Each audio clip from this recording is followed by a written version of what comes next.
Before we begin tonight's story, I want you to do some small things like close the door of your room, lock it if you can, and turn off every single light around you. Let your room sink into darkness. No glow, no distraction, only silence. Now lie down on your bed or sit in a place where no one can disturb you. Put on your headphones, not just for better sound, but to make sure nothing breaks the connection between you and what you're about to hear. Take a deep breath and exhale slowly. Feel the darkness around you, because what's coming next is not just another story, it's an experience that will crawl under your skin. Every sound you hear will make your heart beat a little faster. Every whisper will make you wonder if it came from the story or from somewhere inside your room. Don't look behind you now. Don't check your phone. Don't even blink too much. Just stay still and listen carefully, because tonight's story isn't like the others. It's a door that opens into a world where shadows have voices and silence has a face. You'll feel things move in the dark. You'll hear footsteps where there should be none. And maybe, just maybe, you'll feel someone breathing near you even though you're alone. So if you're ready, keep your eyes open, your mind calm, and your heart strong. Because once the story starts, there's no way back. This isn't just horror.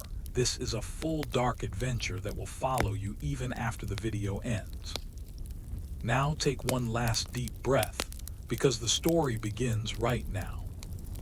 It was a stormy evening in the small town of Eldridge Hollow, where the skis always seemed to hold a grudge against the earth below. And Emily Carter, a young woman in her mid-20s with long brown hair that she often tied back in a ponytail to keep it out of her curious green eyes, had just inherited an old Victorian house from her estranged aunt, who had passed away under mysterious circumstances that no one in the family dared to discuss openly. Whispers of strange happenings and unexplained disappearances that clung to the property like cobwebs in forgotten corners. But Emily, being a practical soul who worked as a librarian in the city and craved a quiet life away from the hustle and bustle, decided to move in despite the warnings from the locals who shook their heads and muttered about the house's dark history. A place where people said the walls whispered secrets at night and the doors had a mind of their own, especially when the rain began to fall.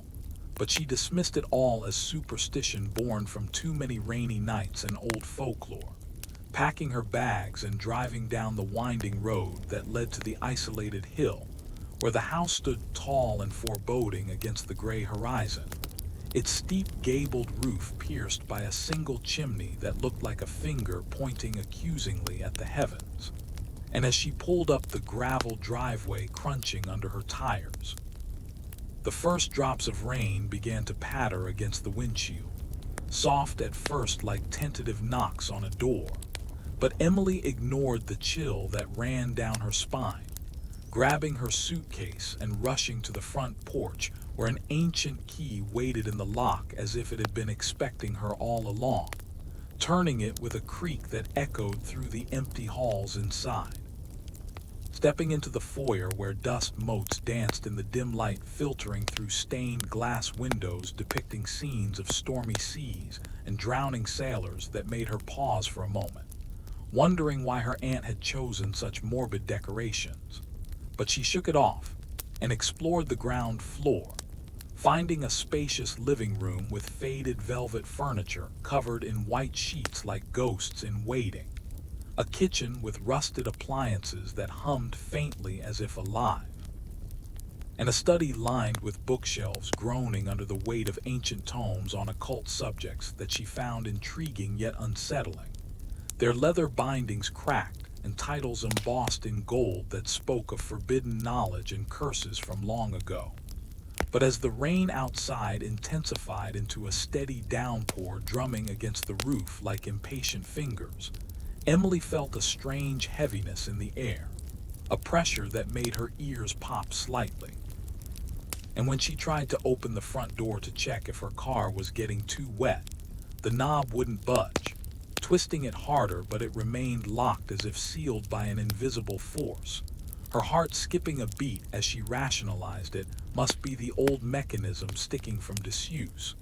Moving to a window instead, but finding the latches frozen in place. Panic starting to bubble up in her chest like the rising storm waters. And that's when she heard the first whisper. Faint and indistinct like wind through cracks, but forming words that sounded like stay, repeated over and over, making her whirl around to an empty room, her breath coming in short gasps as she told herself it was just her imagination playing tricks in this creepy old house. Deciding to head upstairs to unpack and wait out the rain, climbing the creaky wooden stairs that groaned under each step as if protesting her presence. Reaching the landing where a long hallway stretched out with doors on either side, leading to bedrooms that smelled of mothballs and forgotten memories. Choosing the master bedroom at the end with its four-poster bed, draped in heavy curtains that swayed slightly though there was no breeze. Setting her suitcase down, and trying to ignore the portrait on the wall of her aunt staring down with eyes that seemed to follow her every move. Those painted pupils holding a secret sorrow, or perhaps a warning. But as the thunder rumbled outside, shaking the foundations, Emily sat on the edge of the bed and pulled out her phone to call a friend for reassurance, only to find no signal bars lighting up the screen, the storm interfering or maybe something more sinister at play. And that's when the lights flickered once, twice, before plunging the room into darkness broken only by flashes of lightning that illuminated grotesque shadows dancing on the walls like specters in a macabre ballet. Her pulse racing as she fumbled for a flashlight in her bag, clicking it on to sweep the beam around and catch a glimpse of something moving in the corner of her eye, a shape that vanished when she turned directly toward it, leaving her questioning her sanity in this house that now felt alive with malice, the rain pounding harder as if trying to break through the roof. And deep down she began to wonder if the locals' tales were true, that this was the house that locks you in when it starts to rain, trapping souls within its walls until the storm's fury decides their fate. But Emily pushed the thought away and resolved to explore further, perhaps find a way out or at least understand what was happening, venturing back into the hallway where the air grew colder with each step, her flashlight beam cutting through the gloom to reveal faded wallpaper peeling like skin from old bones. And as she approached one of the closed doors, she heard scratching from behind it, soft at first like nails on wood but growing insistent, making her freeze in place with her hand hovering over the knob, debating whether to open it or run back to the bedroom. But curiosity mixed with fear propelled her forward, turning the handle slowly as the door creaked open to reveal a nursery frozen in time, with a crib in the center covered in dust, and a rocking chair that moved gently back and forth on its own. No wind to explain the motion, and in the crib lay an old doll with porcelain face cracked and eyes that blinked, or did she imagine that?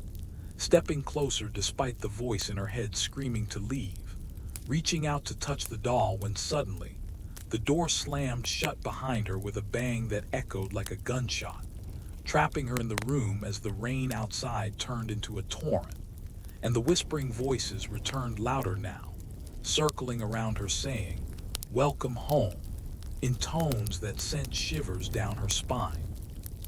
Emily pounding on the door yelling for help though she knew no one could hear, her mind racing to recall any detail from her aunt's will or the family stories that might explain this nightmare, remembering vague mentions of a curse placed by a jilted lover centuries ago when the house was built, a spell that bound the inhabitants during storms to relive the betrayals of the past. But that couldn't be real, could it? As she slid down to the floor with her back against the door, the rocking chair creaking faster now like laughter, and the doll's head turning slowly to face her with a smile that wasn't there before, the lightning flashing to reveal figures in the shadows that looked like children long gone, their pale faces pressed against the window panes streaked with rain, eyes hollow and pleading or perhaps hungry for company. Emily closing her eyes tight and praying for the storm to end, but deep inside knowing that this was only the beginning of the horrors that awaited in the house that locks you in when it starts to rain. Hours passing, or maybe minutes distorted by fear, as she gathered her courage to stand again, searching the room for anything useful, finding an old diary tucked under the crib mattress with yellowed pages filled with her aunt's handwriting describing similar experiences, entries about doors that wouldn't open, voices that called names in the night, and visions of the dead who refused to stay buried, reading by flashlight as the words blurred through her tears, learning that the curse activated with the rain because that's when the original betrayal happened. A stormy night when the builder's wife was locked in and left to die by her husband who suspected infidelity, her spirit now haunting the place and ensnaring anyone who dared to stay. But Emily refused to believe it fully, slamming the diary shut and vowing to find a way out. Trying the window, but it too was sealed shut as if welded, the glass cold and unyielding under her fists. And that's when the floorboards began to creak in the hallway outside, footsteps approaching slowly, deliberately, stopping right at the door. A shadow visible under the crack blocking the faint light from her flashlight that she had placed on the floor, her breath held as she waited for whatever was out there to make its move, the knob rattling slightly then stopping. Silence stretching like a taut wire ready to snap, and just as she thought it had gone away, a low growl emanated from the other side, animalistic yet human in its agony, making her back away toward the crib where the doll now sat upright staring at her, its cracked lips seeming to move in silent words, the rain relentless as thunder crashed overhead shaking the house, Emily's mind flashing to her life before this. The safe apartment in the city, friends who would wonder where she was if she didn't check in. But no one knew she had come here so soon, regret flooding her as the growling grew louder, the door vibrating as if something was pushing against it, scratches resuming deeper now gouging into the wood, splinters falling inward, and she grabbed the diary again flipping through pages for any clue on how to break the curse, finding a passage about a hidden basement where the original artifacts of the spell were kept. A locket and a letter that needed to be destroyed under moonlight, but how could she do that trapped in here during a storm? The idea seeming impossible as the door buckled slightly under the assault from outside, Emily screaming for it to stop, her voice raw and desperate. But the attack only intensified, wood cracking as claws or hands tore through, revealing glimpses of decayed flesh and glowing eyes in the darkness beyond, terror gripping her heart like icy fingers, forcing her to think quickly. Spotting a loose floorboard near the rocking chair and prying it up with her nails until they bled, revealing a small compartment with an old key inside, perhaps to another room or escape route, grabbing it just as the door gave way with a splintering crash, the entity bursting in. A grotesque figure of a woman in tattered dress with skin hanging loose and hair matted with mud, mouth open in a silent scream, lunging toward Emily who dodged and ran past it into the hallway. The key clutched in her hand as she sprinted toward the stairs, the thing pursuing with unnatural speed, its footsteps thudding behind her, cold breath on her neck, lightning illuminating the pursuit in strobing flashes that made everything surreal. Emily reaching the foyer and trying the front door again, but still locked, turning to face her pursuer that now stood at the top of the stairs, features twisting into something resembling her aunt's face, but distorted by rage and decay. Whispering, "You can't leave," as it descended slowly, savoring the fear, Emily backing away searching for where the key might fit, noticing a small door under the stairs she hadn't seen before, perhaps the basement access, fumbling with the key as the entity drew closer, its nails scraping along the banister leaving gouges. the rain pounding like a heartbeat in sync with her own. Finally slotting the key in and turning it with a click, yanking the door open to reveal steep steps leading down into pitch blackness.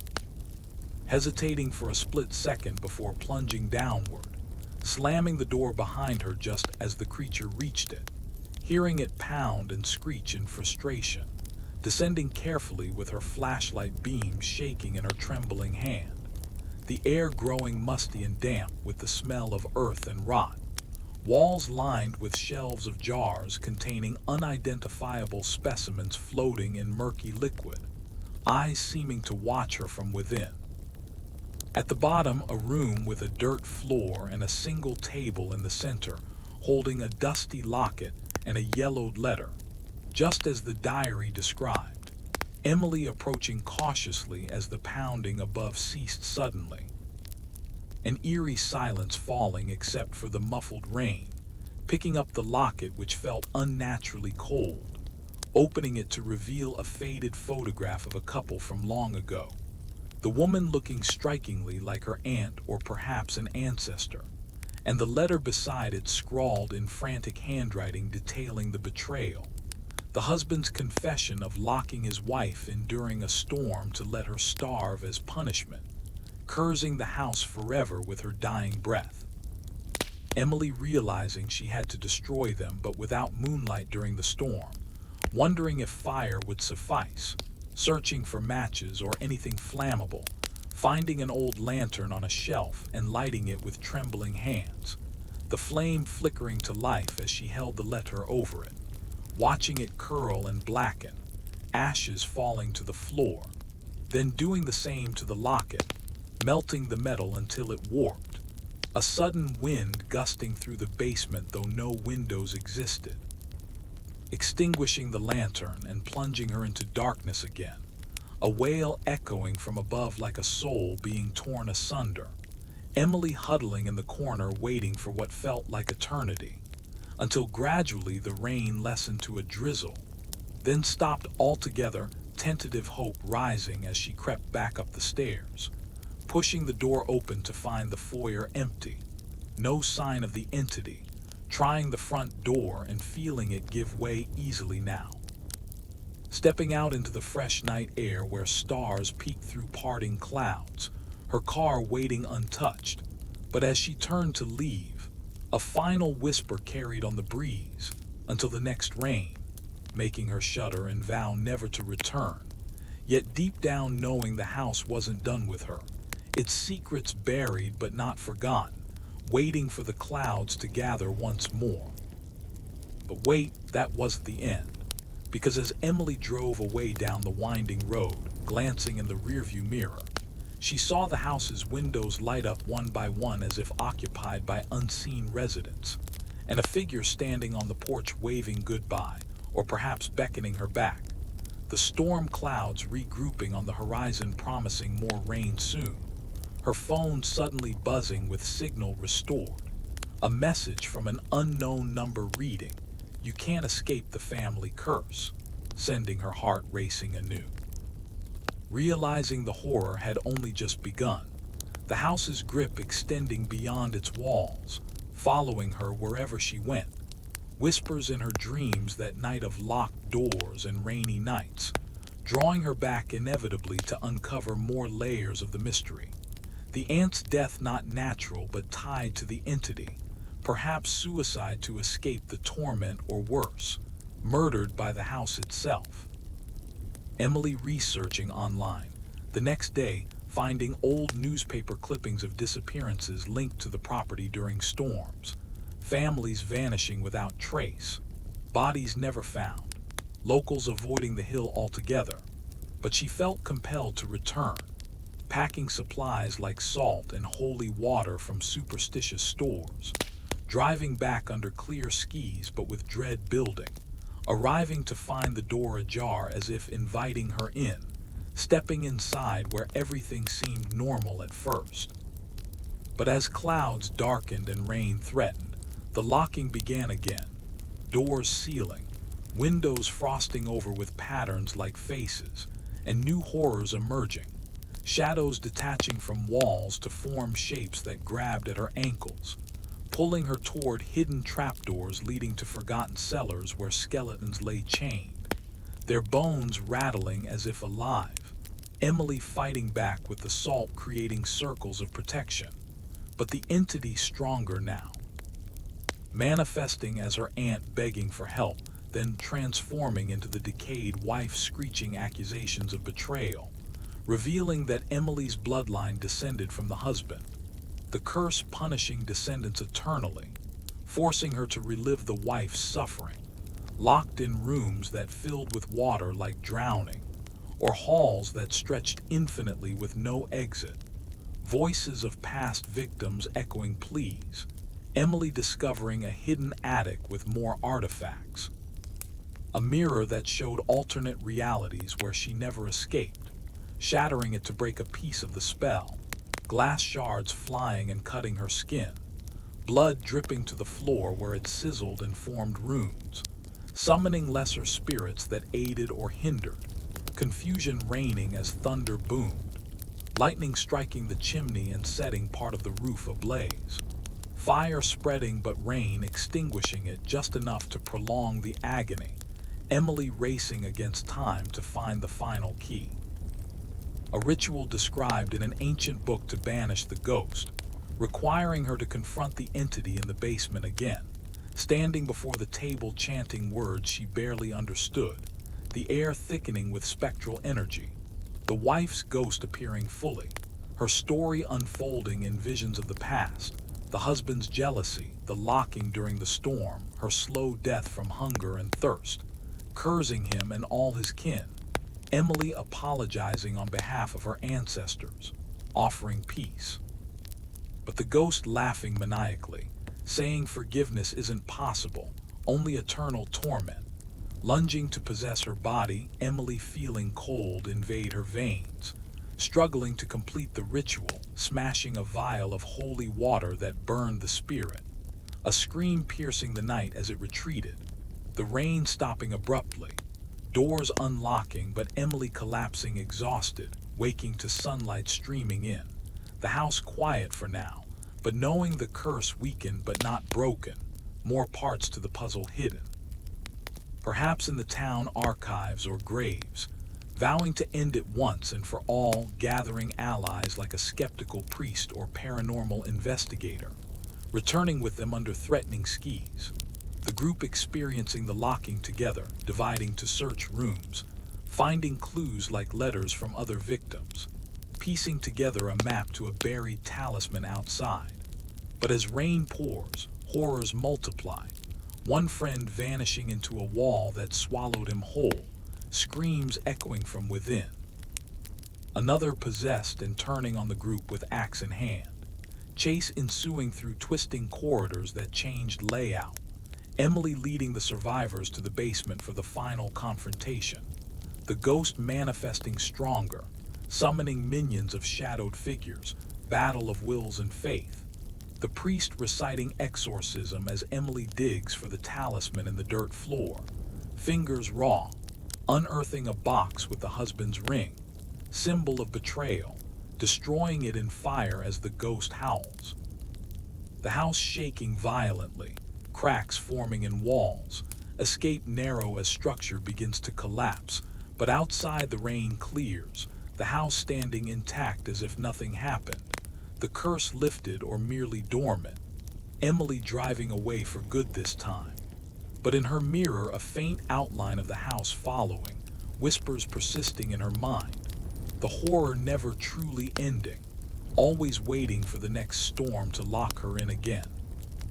The cycle continuing through generations unless fully unraveled, secrets deeper than imagined, perhaps involving the town's founders complicit in the original sin, corruption spreading like roots under the hill, Emily delving into history books, uncovering a conspiracy of silence, old families guarding the truth, confronting them in dimly lit meetings where threats are made, but persistence paying off, finding a lost journal detailing the ritual's reversal requiring sacrifice, her own blood or life. Moral dilemma arising as rain approaches once more, deciding to face it alone, returning to the house armed with knowledge, the locking commencing as expected, descending to the basement for the ultimate act, cutting her palm and letting blood drip on the spot where the wife died, invoking forgiveness, the ghost appearing weary, accepting the offering, fading away with a sigh, the curse breaking with a final thunderclap, doors opening, rain stopping, Emily stepping out free at last, but scarred forever. The house now just a shell, selling it to unsuspecting buyers but warning them subtly, the story passing on like a legend. Yet for her the memories linger, every raindrop a reminder of the terror. The house that locks you in when it starts to rain, becoming a tale told in whispers, but always with the hook that it might be true, drawing in the curious to their doom. The cycle potentially restarting if not vigilant. Emily moving far away but feeling pulls back on stormy nights. Dreams of being locked in endless rooms, searching for exits that vanish, waking in sweat, questioning if the curse truly ended or transferred to her soul, haunting her internally, manifesting in daily life as locked doors in her new home during rain, subtle at first but growing, realizing the entity attached to her, not the house. The horror personal now, seeking help from experts. Sessions of hypnosis revealing buried memories of childhood visits to the aunt, early exposures to the curse. Suppressed traumas surfacing, the entity feeding on fear growing stronger, attempts to exorcise failing as it hides deep within. Emily's life unraveling, friends distancing, job lost to paranoia. Isolation mirroring the wife's fate, final desperation leading to a ritual of self-banishment. Confronting the ghost in her mind's eye, stormy internal battle, victory hard won but at cost of sanity fragments. Living on with caution, avoiding rain when possible, but knowing one day it might return. The story's hook pulling readers in with the ordinary inheritance turning nightmarish. Suspense building through each locked door and whisper. Mystery of the curse unfolding layer by layer. Horror in the unknown, and the inescapable, scary details of decaying entities and pursuing shadows, keeping tension high. Detailed descriptions immersing in the atmosphere of dread. The lengthy narrative drawing out the fear for maximum impact. Continuing seamlessly into future parts as the saga expands beyond one night. More victims or revelations awaiting. The rain always a harbinger of terror to come. And as Emily settled into her new life far from Eldridge Hollow, in a bustling city apartment where the sounds of traffic drowned out the whispers of the past, she tried to convince herself that the nightmare was over, that the curse had been broken with her blood sacrifice in the basement, the ghost's sigh echoing in her memory like a final breath. But little did she know that the house's malice was not confined to its creaky walls or dusty rooms. It had seeped into her very soul like ink staining paper. Invisible at first, but spreading with every drop of rain that fell from the sky, starting innocently enough on a gray afternoon when she was walking home from her new job at a coffee shop. The first patter of droplets on the sidewalk making her quicken her pace. But as she reached her building and fumbled for her keys, the door to the lobby seemed to stick just a fraction, requiring an extra push that sent a familiar chill up her arm, dismissing it as paranoia from the trauma. Stepping inside where the elevator doors closed with a clang that reminded her of slamming basement doors, riding up to her floor with her heart beating a bit faster, unlocking her apartment door which opened easily. But as the rain intensified outside her window, she heard a faint click like a lock engaging on its own, turning back to test the knob and finding it unyielding, her breath catching in her throat as she rationalized it must be the wind or a faulty mechanism, but deep down knowing better. The whispers starting softly at first like leaves rustling but forming words, home, repeated over and over, making her whirl around to an empty living room where her furniture cast long shadows in the dim light, the storm clouds blocking the sun. and as thunder rumbled in the distance, she felt the air grow heavy just like in the old house, pressure building in her ears, trying to call a friend but her phone showing no signal despite being in the heart of the city. Panic rising like bile as she banged on the door yelling for help. Neighbors perhaps hearing but not responding, or maybe the sound was muffled by some unseen force. The rain pounding against the glass like fists demanding entry. And that's when the shadows began to move. Subtle at first, a flicker in the corner of her eye, but then elongating into shapes that resembled human forms.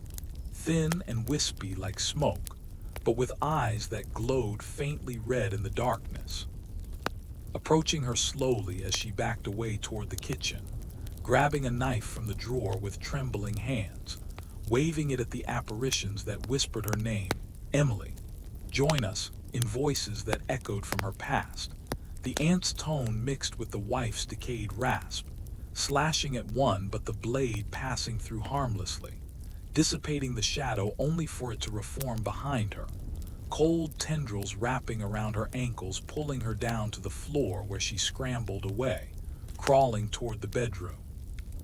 Slamming the door shut and pushing a dresser against it, huddling in the bed with covers pulled over her head like a child hiding from monsters. But the scratching started on the wood, nails or claws digging in, gouging deep marks that she could hear splintering. The storm raging outside with lightning flashing through the curtains, illuminating grotesque faces pressed against the window from the inside somehow, as if the glass was a portal to another realm, their mouths open in silent screams. Eyes hollow sockets begging or threatening, Emily whispering prayers she half remembered from childhood. But the assault continued, the dresser shaking as something pushed from the other side.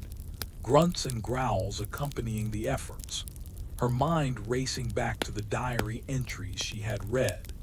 Mentions of the curse not just binding to the house, but to the bloodline, able to manifest anywhere during rain, following descendants like a shadow that lengthens with the setting sun.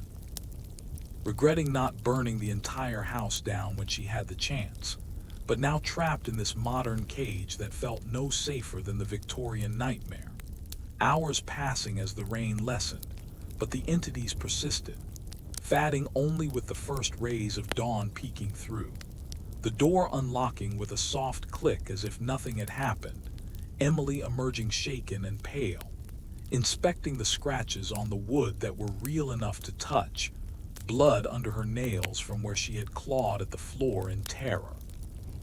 Deciding she couldn't ignore it anymore, seeking out experts in the paranormal, starting with an online forum where survivors shared stories of haunted inheritances, reading posts late into the night about similar curses that traveled with people. One account of a man who moved across continents only to have the ghost appear in mirrors during storms, driving him mad until he ended it all, Emily shuddering at the thought. Contacting a recommended psychic named Clara, who lived on the outskirts of the city, in a cluttered apartment filled with crystals and incense that burned with a sweet smoke. Clara, with her wild gray hair and piercing blue eyes, listening to Emily's tale over tea that tasted of herbs meant to calm the spirit, nodding sagely as she explained that such curses were like parasites attached to the aura, feeding on fear and growing stronger with each manifestation. Suggesting a cleansing ritual involving sage smudging and chanting under a full moon, but warning that if the root wasn't severed, it would return fiercer.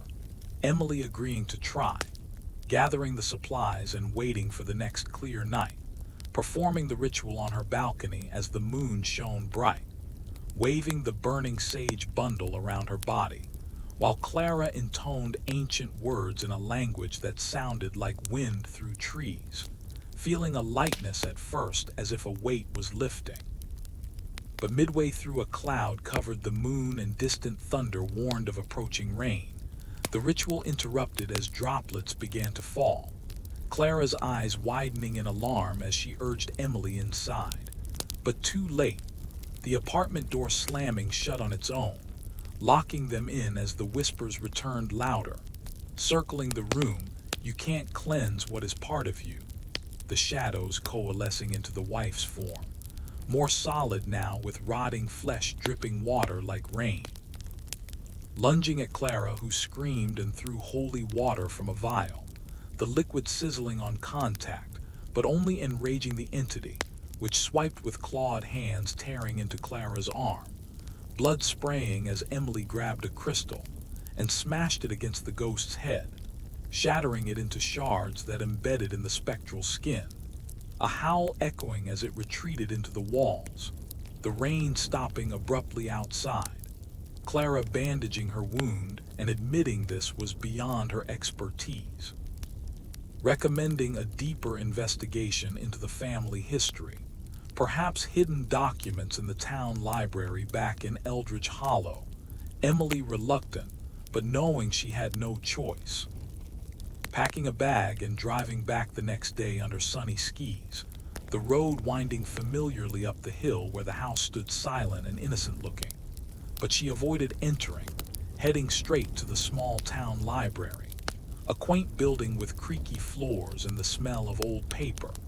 The librarian, an elderly woman named Mrs. Hargrove, who eyed her suspiciously, remembering the aunt and the rumors, but allowing access to the archives in the basement, dim lit with flickering bulbs.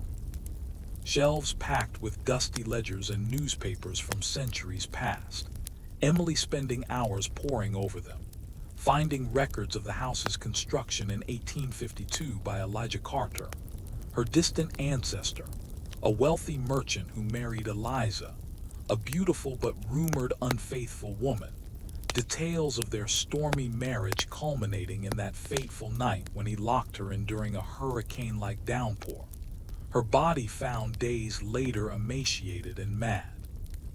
Scratching curses into the floorboards with her nails, the town covering it up as an accident to protect the family's reputation, but whispers of her spirit seeking revenge on all Carters, disappearances of descendants over the years during rains, Emily uncovering a family tree showing branches she didn't know, cousins and uncles who met mysterious ends, one entry about a hidden vault in the house's foundation containing Eliza's personal effects, perhaps the true source of the curse.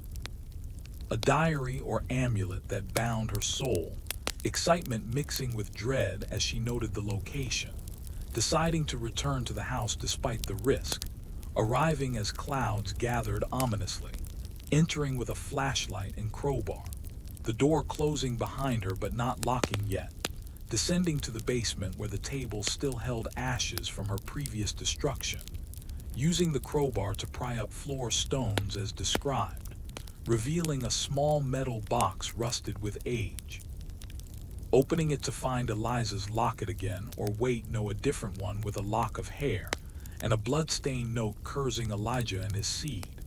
But as she read it aloud unintentionally, the rain started pouring, the door above slamming shut, the entity manifesting instantly, stronger and multiplied, shadows swarming like insects crawling over her skin, biting with cold teeth that drew blood, Emily stuffing the note into her pocket and running up the stairs, pounding on the door as the basement flooded with water rising from cracks like tears, up to her knees quickly, the ghost of Eliza appearing waist-deep, her face skeletal with seaweed-like hair, reaching out with bony fingers. Join me in the depths, pulling Emily under as she gasped for air, fighting to the surface and kicking at the apparition, managing to break a window low on the wall with the crowbar, crawling out into the muddy yard as rain pelted her, the house groaning like a living thing in pain.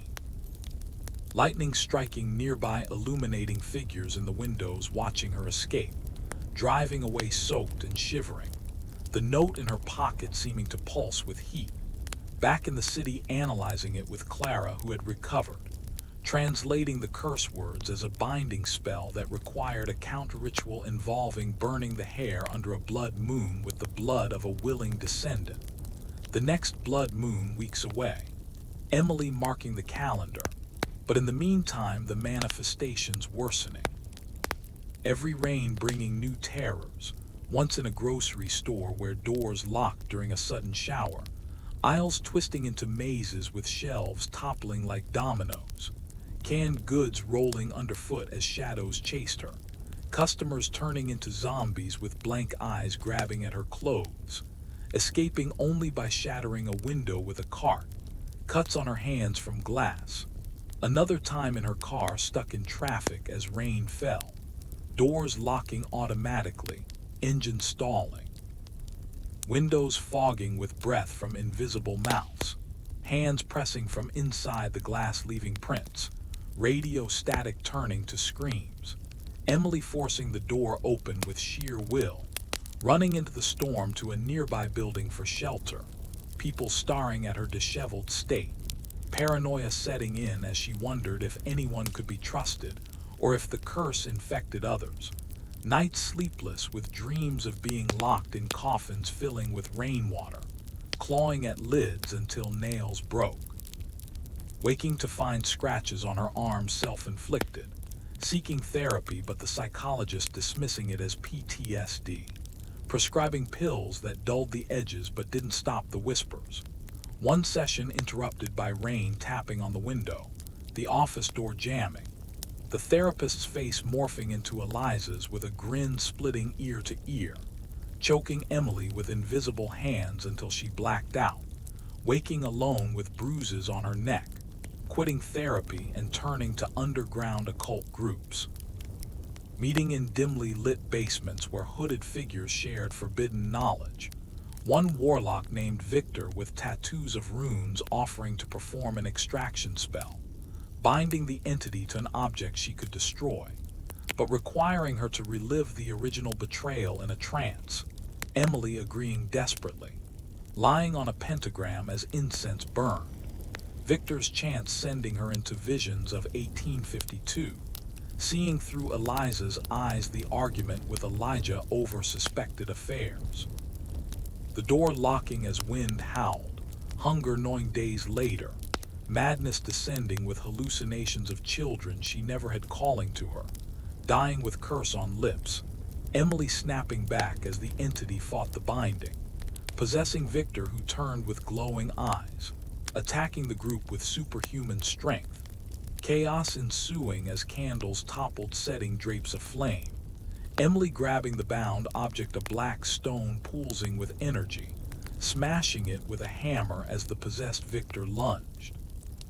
The entity expelled in a burst of wind extinguishing the fire, Victor collapsing unharmed but the curse not fully gone, weakened perhaps, the blood moon approaching as the ultimate chance, Emily preparing by fasting and meditating, gathering rare herbs and a silver dagger, returning to the house on the fateful night, sky red with the moon's glow but clouds threatening rain, entering the basement to set up the altar, lighting candles in a circle, cutting her palm to drip blood on the hair from the locket, chanting the counterspell as wind picked up, the entity arriving with fury, shaking the foundations, apparitions of all past victims surrounding her, their decayed forms pleading or accusing, Eliza at the center towering like a storm cloud, lightning inside the room impossible but striking near the altar, Emily persisting through pain as burns appeared on her skin from spectral touches, the hair igniting in blue flame, Eliza screaming as her form unraveled like thread, pulling at Emily's soul trying to take her with, a tug-of-war of wills where Emily visualized her life free, friends, future, pushing back with mental force, the ghost dissipating in a final wail. The rain starting but doors remaining open, Emily stepping out under the blood moon, the curse broken truly this time or so she hoped. But as she drove away, a single drop on the windshield felt like a warning, the horror evolving perhaps into something new. Whispers faint but persistent until next time, suggesting the terror was eternal, woven into her DNA, waiting for triggers beyond rain, maybe emotions or memories, Emily vowing vigilance. sharing her story anonymously online to warn others of cursed inheritances, but responses flooding in from people with similar tales. A network of haunted souls connecting, forming a support group that met virtually, sharing tips on warding off spirits, but one member disappearing after a storm. Their last message, "It's here," chilling the group. Emily investigating, traveling to their town, finding another old house with parallels, realizing the curse was part of a larger web. Perhaps a coven of witches in the 1800s cursing multiple families for wrongs. Eldridge Hollow just one node, delving deeper into archives across states, uncovering maps of affected properties, a pattern like a star or pentagram across the map, suggesting a grand ritual to unleash something bigger, demonic maybe. Emily recruiting the group for a quest to break the chain. Adventures ensuing with each member facing their own horrors. One in a locked mansion during hail. Shadows forming wolves that hunted through halls. Another in an apartment where elevators plunged endlessly, trapping in loops of falling. Emily leading with her experience, forging alliances with skeptics turned believers. A scientist inventing devices to detect spectral energy, beeping warnings before manifestations. But the entity adapting, learning, becoming smarter, predicting moves, ambushing in clear weather through triggers like water from faucets or tears. Emily's tears during an emotional breakdown summoning mist that coalesced into hands choking her, barely escaping by smashing a mirror reflecting the ghost, shards cutting but freeing, the group converging on the central point, an abandoned church where the original coven met, under a stormy sky performing a mass exorcism, lightning rods channeling energy, chants rising as entities from all curses appeared, a horde of decayed figures advancing, battle raging with holy artifacts and willpower. Losses mounting as members fell possessed or vanished into voids. Emily at the forefront wielding the silver dagger, stabbing at the core entity, an amalgam of witches' spirits. Blood moon aiding again, dagger piercing ethereal heart, explosion of light banishing them, rain clearing to stars. Survivors hugging in relief, but Emily feeling a void. The horror's absence leaving her empty, questioning if normal life was possible, returning home to quiet days, but every cloud a reminder. The story's suspense building through chases and revelations, mystery of the larger curse unfolding, scary elements like pursuing shadows and morphing faces keeping fear alive, the lengthy tale immersing in dread's depths, continuing the hook into further parts where perhaps remnants linger or new threats emerge from the ashes, and indeed they did for Emily, who thought the mass exorcism at the abandoned church had sealed away the coven of witches' spirits forever. The explosion of light banishing them into oblivion under the blood moon's watchful gaze. The survivors scattering to their lives with promises to stay in touch, but fear keeping them distant. Emily returning to her city apartment with a fragile sense of peace. Days turning into weeks without a single whisper or shadow out of place. Even during light drizzles that she braved with umbrellas and gritted teeth, convincing herself the curse was truly broken. Burying the silver dagger in a drawer like a relic from a bad dream, taking up hobbies like painting serene landscapes to wash away the memories of decaying faces and locked doors. But subtle signs began to creep in unnoticed at first. A faucet dripping in the night sounding like faint footsteps approaching her bed. Mirrors fogging up in the bathroom with outlines of hands pressing from the other side when no steam was present, dismissing them as tricks of the mind or old plumbing. Until one overcast afternoon when she received a package at her door with no sender's address, wrapped in brown paper stained with what looked like dried mud or blood. Opening it cautiously to find an old photograph from the 1800s depicting the coven gathered in a circle under stormy skies, their faces blurred but eyes sharp and staring directly at her as if through time. A note tucked behind reading, "The ashes birth new flames," in handwriting that matched Eliza's cursed scrawl. Her heart pounding as she burned the photo in the sink, watching the flames twist into shapes like screaming mouths before dying out. But that night, as rain tapped gently on the window, starting soft, then building to a roar, the apartment lights flickered like in the old house, doors creaking on hinges she hadn't oiled, and the whispers returned not as words, but as breaths hot on her neck in the darkness, spinning around to nothing but feeling fingers brush her hair, running to the door which locked with an audible click, jiggling the knob futilely as panic surged, the shadows in the corners pooling like ink spilling across the floor, rising into tendrils that wrapped around furniture, dragging it slowly toward her like predators herding prey. Emily grabbing the silver dagger from the drawer, slashing at the air, but connecting with something solid that yelped in pain. A gash appearing on the wall, oozing black ichor that smelled of rot and earth. The entity revealing itself not as Eliza, but as a composite of the coven. Faces melting from one witch to another with eyes like burning coals, mouths chanting incantations that made the air vibrate and her ears bleed slightly. Backing into the kitchen where cabinets opened on their own, spilling contents that formed barriers, knives floating upward pointing at her like accusations, dodging as one flew past, embedding in the wall, quivering.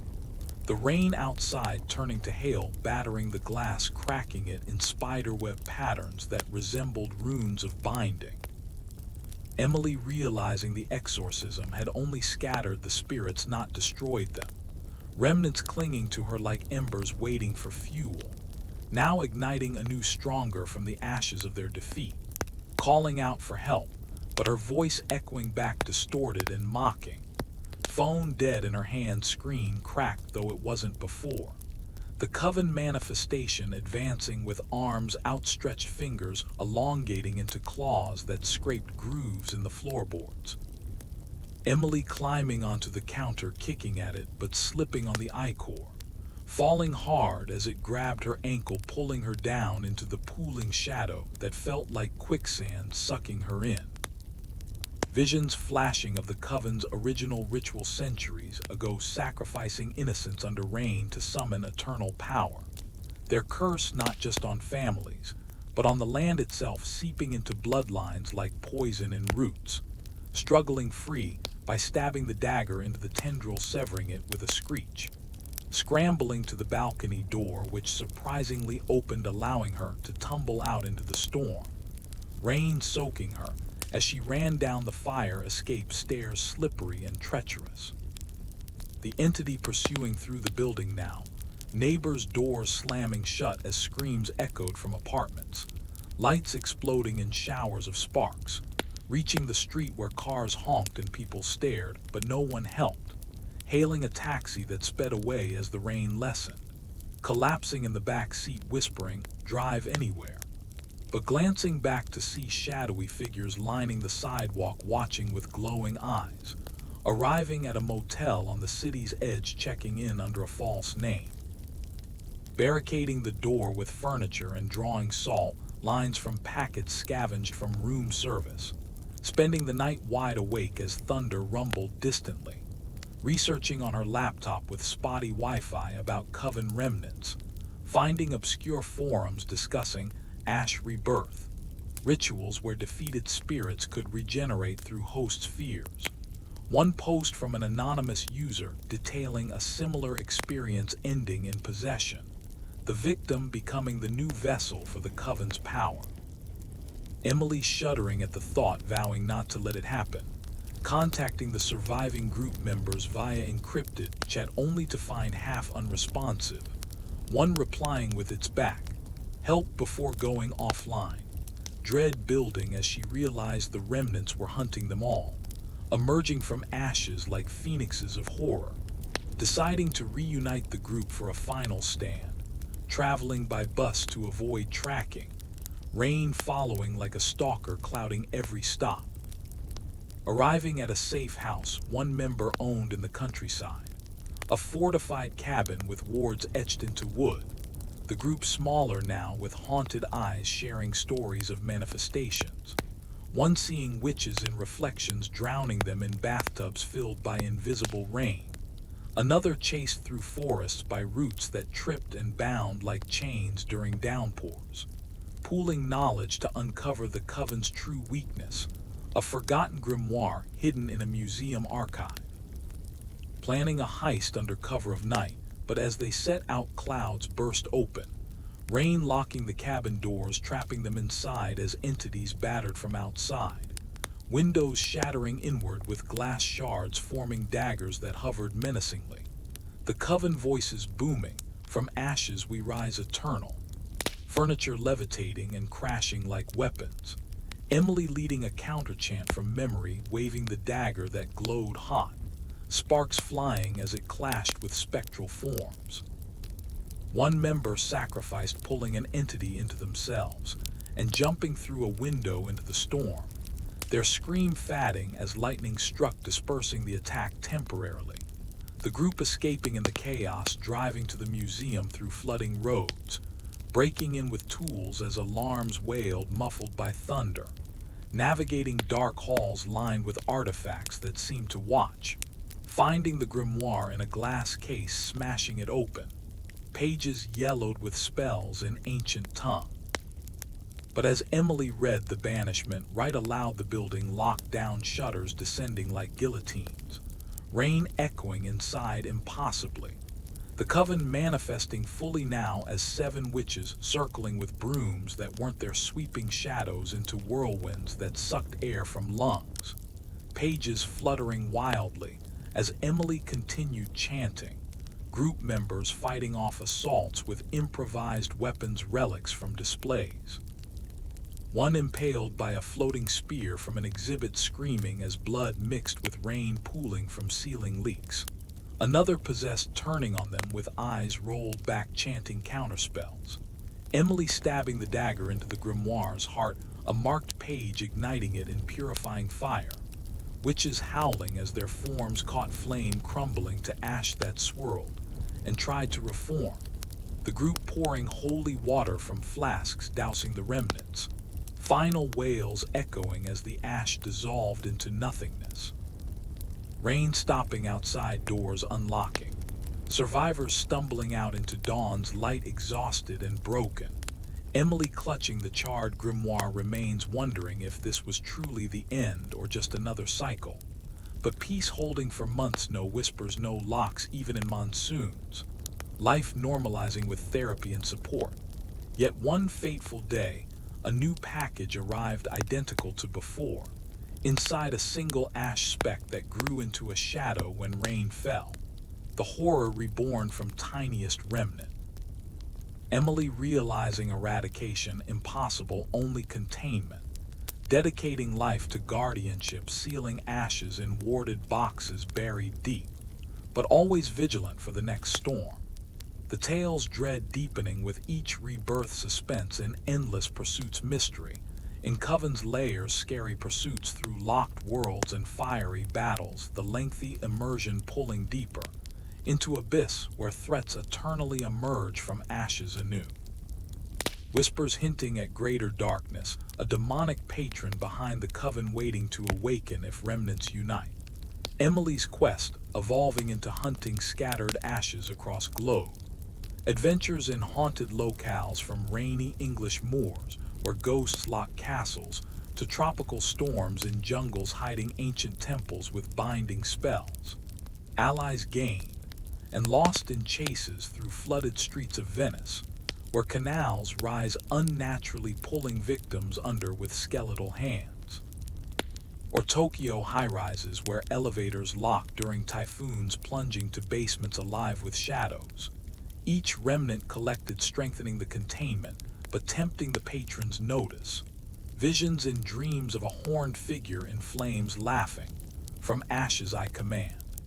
Emily forging a coalition of paranormal hunters, equipping with tech like ectoplasm detectors, beeping warnings before locks engage. But betrayals within, as one hunter possessed by remnant turning saboteur, unlocking wards during rains. Chaos in hideouts with floods internal washing away protections. Emily confronting in Duel of Will's dagger versus possessed eyes. Exorcising, but at cost of trust. Journey leading to climax in Antarctic base, isolated by blizzards mimicking rain's lock. Remnant their strongest fused with ice spirits creating frozen prisons that crack souls. Battle in sub-zero halls with breath visible as ghosts form from exhalations attacking. Melting ice with fire spells but risking avalanche. Patron partially summoning through rift fiery claws emerging grabbing at her. Sealing with final ashen fusion into box chanting eternally binding. Escape narrow as base collapses under weight of storm. Emily emerging to warmer climes, but scarred with frostbite marks like runes. The horror persisting in subtler forms like rainy day depressions, summoning inner shadows. Therapy revealing the curse, internalized a mental lock trapping in loops of fear. Breaking through self-rituals of affirmation, but always a drop away from relapse. The story hooking with relentless rebirth suspense in Global Hunt's mystery of patrons' plans, scary details of icy clutches and fiery rifts. Lengthy narrative drowning in terror's ocean continuing hooks, where perhaps the patron fully rises from united ashes, threatening world-ending storm. And as Emily buried the last warded box deep in the frozen Antarctic soil, sealing away the final remnant ash with incantations that burned her tongue like acid, she dared to hope that the coven's echoes had been silenced forever, the demonic patron's shadowy influence thwarted before it could fully manifest. But fate has a way of twisting hopes into nooses, and weeks later back in her quiet city life, where routines masked the scars of her battles, a peculiar dryness settled over the world.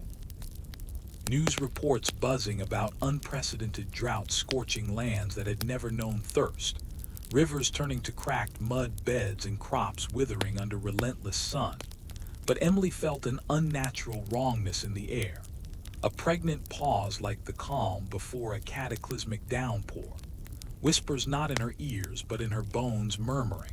The storm gathers, ignoring it at first as residual trauma, throwing herself into normalcy with dates and dinners where laughter felt forced. But one evening as she walked home under a sky heavy with unseen clouds, a single drop fell on her forehead cold as death's touch, followed by another, and then a torrent unleashing as if the heavens had split open, flooding streets in minutes with water rising ankle-deep carrying debris like drowned secrets. Her apartment building looming ahead, but as she reached the door it sealed shut with a resonant click echoing like laughter from the abyss. Pounding on it as lightning cracked overhead illuminating faces in the windows above not of neighbors, but of the coven witches reformed from ashes with grins splitting decayed cheeks. Their eyes pools of infernal fire promising eternal torment. Emily backing away into the deluge rain blinding her as shadows slithered from storm drains coiling around her legs like serpents born of nightmare, pulling her toward grates that yawned like mouths hungry for flesh. Fighting free with kicks that bruised her own shins, but escaping only to run through alleys where walls closed in narrowing impossibly locking her path forward. Echoes of footsteps pursuing not human, but cloven-hooved thudding with sulphurous stench wafting. Realizing this was no mere remnant, but the patron itself stirring from the united ashes she had scattered unknowingly feeding it through her global hunts. Each collection a puzzle piece reassembling its form. Now rising to orchestrate a world-ending storm that would drown humanity in cursed waters. Visions assaulting her mind of apocalyptic floods, washing away cities with waves teeming with spectral hands dragging souls under. Skis perpetually blackened by clouds that rained blood and ash.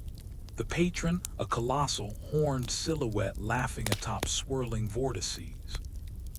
Emily ducking into a subway entrance stairs descending into flickering fluorescent hell, where trains screamed to halt doors, jamming shut, trapping commuters who morphed into possessed vessels, eyes glowing as they turned on her with claws extended, chanting, "Join the rise." Scrambling onto tracks as electricity hummed threatening shocks.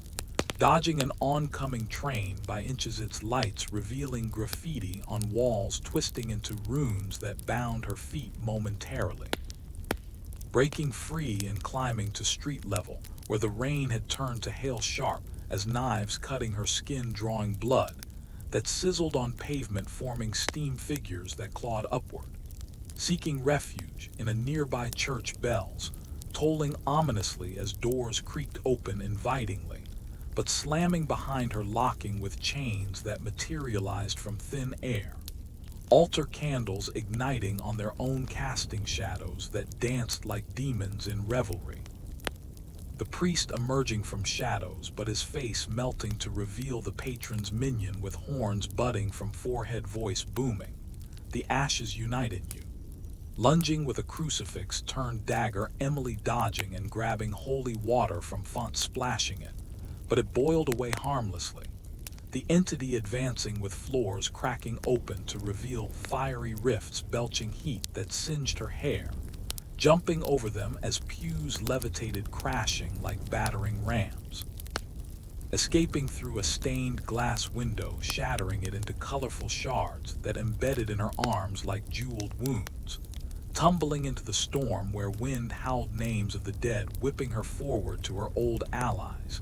Meeting point, a warehouse on the outskirts, now flooded knee-deep with water that swirled in eddies, forming faces of lost group members pleading, "Save us from the rise." But as she entered, doors sealing watertight, turning the space into a sinking tomb. Remnants of ashes floating on surface, coalescing into the patron's partial form. A towering inferno of flesh and flame with eyes like abyssal voids sucking light. Roaring from your hunts, I am reborn whole. Tentacles of ash lashing out, wrapping her waist, hoisting her high, as visions flooded her of the coven's original pact with this demon, trading souls for immortality, sealed in ashes scattered to curse bloodlines. Her efforts unwittingly gathering them like offerings on an altar. Struggling in its grip as the warehouse roof tore, open rain pouring in like a waterfall, submerging everything. Allies' ghosts appearing translucent, begging her to break the cycle. Remembering the grimoire's forbidden addendum, a self-sacrifice ritual to unbind the patron, requiring her life force poured into a counter-rift. But hesitation gripping as survival instinct screamed no. The entity tightening, crushing ribs with pops of pain. Forcing decision as she chanted the words through gritted teeth, blood from cuts mixing with rain, forming a pool that glowed ethereal blue. The patron screeching, sensing the threat, flames flaring brighter, scorching walls. Emily slashing her palm deeper with a shard, letting essence flow, invoking the unbinding. A counter-rift opening beneath, sucking at the ash form, pulling it downward inch by inch as it clawed at her soul, trying to possess fully. Mental battle raging with images of her life, flashing peaceful moments, corrupted by horror-locked rooms, flooding with blood shadows, devouring loved ones. Pushing back with willpower forged in prior terrors. The patron's roar deafening as it fragmented, ashes dispersing into the rift, sealing with a thunderous boom that shook the city. Rain easing to drizzle, doors unlocking, water receding, revealing destruction but freedom. Emily collapsing, drained and broken, waking in hospital days later to clear skis, doctors calling it a miracle survival from flash flood. But she knew better, scars internal, now a hollow where her vitality once burned. Discharged to a world changed, subtly droughts ended, but storms erratic, whispering of greater imbalances. Anonymous tips from occult networks warning of patrons, echoes lingering in other dimensions, waiting for portals. Emily embarking on solitary vigil, monitoring whether anomalies traveling to hotspots like desert oases, suddenly flooding with cursed waters, birthing minor entities that locked villages in invisible barriers during rains, banishing them with remnants of her dagger now dulled but effective. But each victory sapping more life force, as if the unbinding tied her fate to the patron's suppression. Dreams plaguing of the demons realm a vast ocean of terror, where drowned souls swam in eternal storms locked in submerged houses begging release, waking with saltwater taste on lips and locks of hair wet as if dipped. Paranoia escalating as everyday objects locked during drizzle's car doors, jamming elevators stalling mid-floor trapping her with flickering lights and whispers. I wait in the deep. Seeking forgotten lore in ancient libraries' basements, musty with tomes that bled ink when opened revealing maps to dimensional gates hidden in ley lines converging at sacred sites. Journeying to Stonehenge under lunar eclipse, where rain fell upward defying gravity locking the stones in a dome of water that reflected inverted horrors. Performing rites to seal micro-rents, but attracting spectral guardians colossal stone golems, animated by patrons while stomping with earth-shaking steps fissures, opening to swallow her whole, dodging and chanting countermeasures, runes glowing on skin from prior tattoos flaring to life shielding barely. Escaping with fragments of gate keys, crystalline shards, pulsing with otherworldly energy. Next to pyramids in Egypt's sands turning to quickmud during monsoons, unearthed chambers locking explorers in sarcophagi that breath-shutting lids with stony finality mummies, rising wrapped in ash bandages, unraveling to reveal coven faces. Emily navigating traps with shards as compasses disarming curses, by spilling her blood on altars hissing acceptance, but demanding more each time vitality, wanting skin paling, eyes sinking. Allies reformed virtually sharing intel, but one by one vanishing during virtual calls, screens glitching to show locked digital rooms with shadows pulling them through pixels. Emily isolating further trusting, no one the patron's plan unfolding, as isolation breeding, despair a key to full rising. Climax building at the Bermuda Triangle aboard a ship during hurricane waves, towering like walls crashing with locked holds, trapping crew below deck's water, rising with entities swimming through bulkheads, ghostly sailors from lost vessels dragging feet under. The shards assembling into a full key, opening a massive rift mid-ocean patron, emerging partially massive claws rending hull fiery breath, evaporating, rain into steam scalding skin. Emily confronting on deck wind whipping chanting the ultimate seal pouring remaining life, into key thrusting it into the demon's chest, exploding in light that sucked it back howling. Not yet but soon. Shipwrecking her washed ashore on unknown island storms perpetual locking her in caves with echoing laughs. Survival turning to madness foraging under ceaseless rain visions of world-ending storm brewing globally new snippets from salvaged radio of mega hurricanes, converging locking continents in watery prisons. Realizing her sacrifices delayed, but not stopped the patron feeding on global fear, now amplified by climate chaos. Final gambit, forming a soul merge to contain it within herself, becoming eternal prison wandering, locked in internal storm battling daily to suppress. But leaks manifesting as random locks in strangers' lives spreading the curse anew. The horror infinite a cycle of rebirths and containment suspense eternal in hunts across realms mystery, deepening with patrons' origins perhaps from primordial chaos scary, clutches of oceanic abysses, and rifted infernos lengthy drowning in narrative's terror sea, where hooks pull deeper into endless storms threatening apocalyptic deluge forever. And as Emily lay on the unknown island's rocky shore, waves lapping at her feet like teasing tongues of the deep, the patron's echoes reverberating in her mind like distant thunder promising more. She realized that containing the demon within her soul merge had only bought time, a fragile truce in the war against oblivion. Her body racked with fever from the saltwater immersion and the internal battle's toll. Visions plaguing her delirium of primordial chaos, where the patron was born from the first raindrop falling into the void, birthing a storm that swallowed stars and birthed horrors from the foam, awakening to find the island shrouded in perpetual mist that hid jagged cliffs and twisted trees, whose branches locked like fingers when drizzle fell, scavenging for food among washed-up wreckage, finding cans of beans and a rusted radio that crackled with static voices warning of global storms converging. Ships lost in the triangle's grip, planes vanishing mid-flight with passengers screaming eternally in locked cockpits, Emily fashioning a shelter from driftwood. But as night fell, rain began soft, then furious, sealing the entrance with invisible bonds that grew thorny vines overnight, scratching at the barrier, drawing blood that attracted spectral crabs scuttling from the sand with pincers that whispered curses, fighting them off with a sharpened stick, their shells cracking to reveal eyes inside watching. Escaping at dawn, only to find the beach locked by tidal pools that trapped her reflection staring back with the patron's horns, jumping across stepping stones slick with algae, visions of drowned crewmen rising from depths, hands outstretched, join the deluge.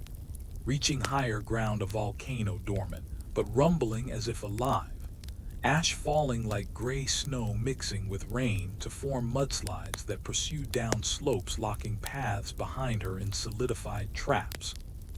Climbing to the crater where lava bubbled, faintly glowing red like the patron's eyes, performing a minor ritual with blood from her wounds to calm the internal storm, but stirring instead a rift in the air, spewing fiery rain that burned skin and ignited foliage into infernos of screaming flames shaped like witches, dodging through smoke-filled paths, lungs burning as shadows detached from trees, forming packs that howled and nipped at heels. Emerging on the other side to a signal fire she built with salvaged wood, radio finally tuning to a distress frequency from a rescue ship delayed by unnatural gales. But as she signaled flares, the sky darkened further, rain turning acidic, etching runes on rocks that glowed and summoned earth elementals, golem-like figures of mud and bone, rising to crush her between fists the size of boulders, shattering one with a rock to its core, revealing a pulsing heart of ash which she stabbed, extinguishing it, but alerting more, running to the shore where the ship finally appeared, cutting through waves, but its deck locking with spectral chains as rain hit. Crew vanishing into holds that sealed, Emily swimming out, arms aching against currents that pulled like tentacles. Boarding by rope ladder slippery with slime, the ship groaning as if possessed. Captain, a grizzled man with eyes shadowed, recognizing her from legends, the curse bringer, locking her in the brig as rain pounded, but doors jamming on his side too, trapping him with ghostly sailors who mutinied, turning sails to storm winds. Emily picking the lock with a hairpin, chanting suppression spells the patron within her, raging, causing blackouts where she woke with crew scratches on her arms. Navigating to the bridge where instruments spun wildly, pointing to chaos coordinates, wresting control from possessed helmsmen, whose hands fused to wheel, veins bulging with infernal fire, steering toward safety, but hitting a reef that split the hull, water rushing in cold and whispering names. Abandoning ship on lifeboats that drifted into fog banks where islands appeared and vanished, locking compasses in eternal spin. Days of thirst, hallucinating oases that turned to mirages of locked wells filled with blood, finally washing ashore on a civilized isle with villagers who spoke of the endless storm prophecy, foretelling a patron-led deluge submerging continents.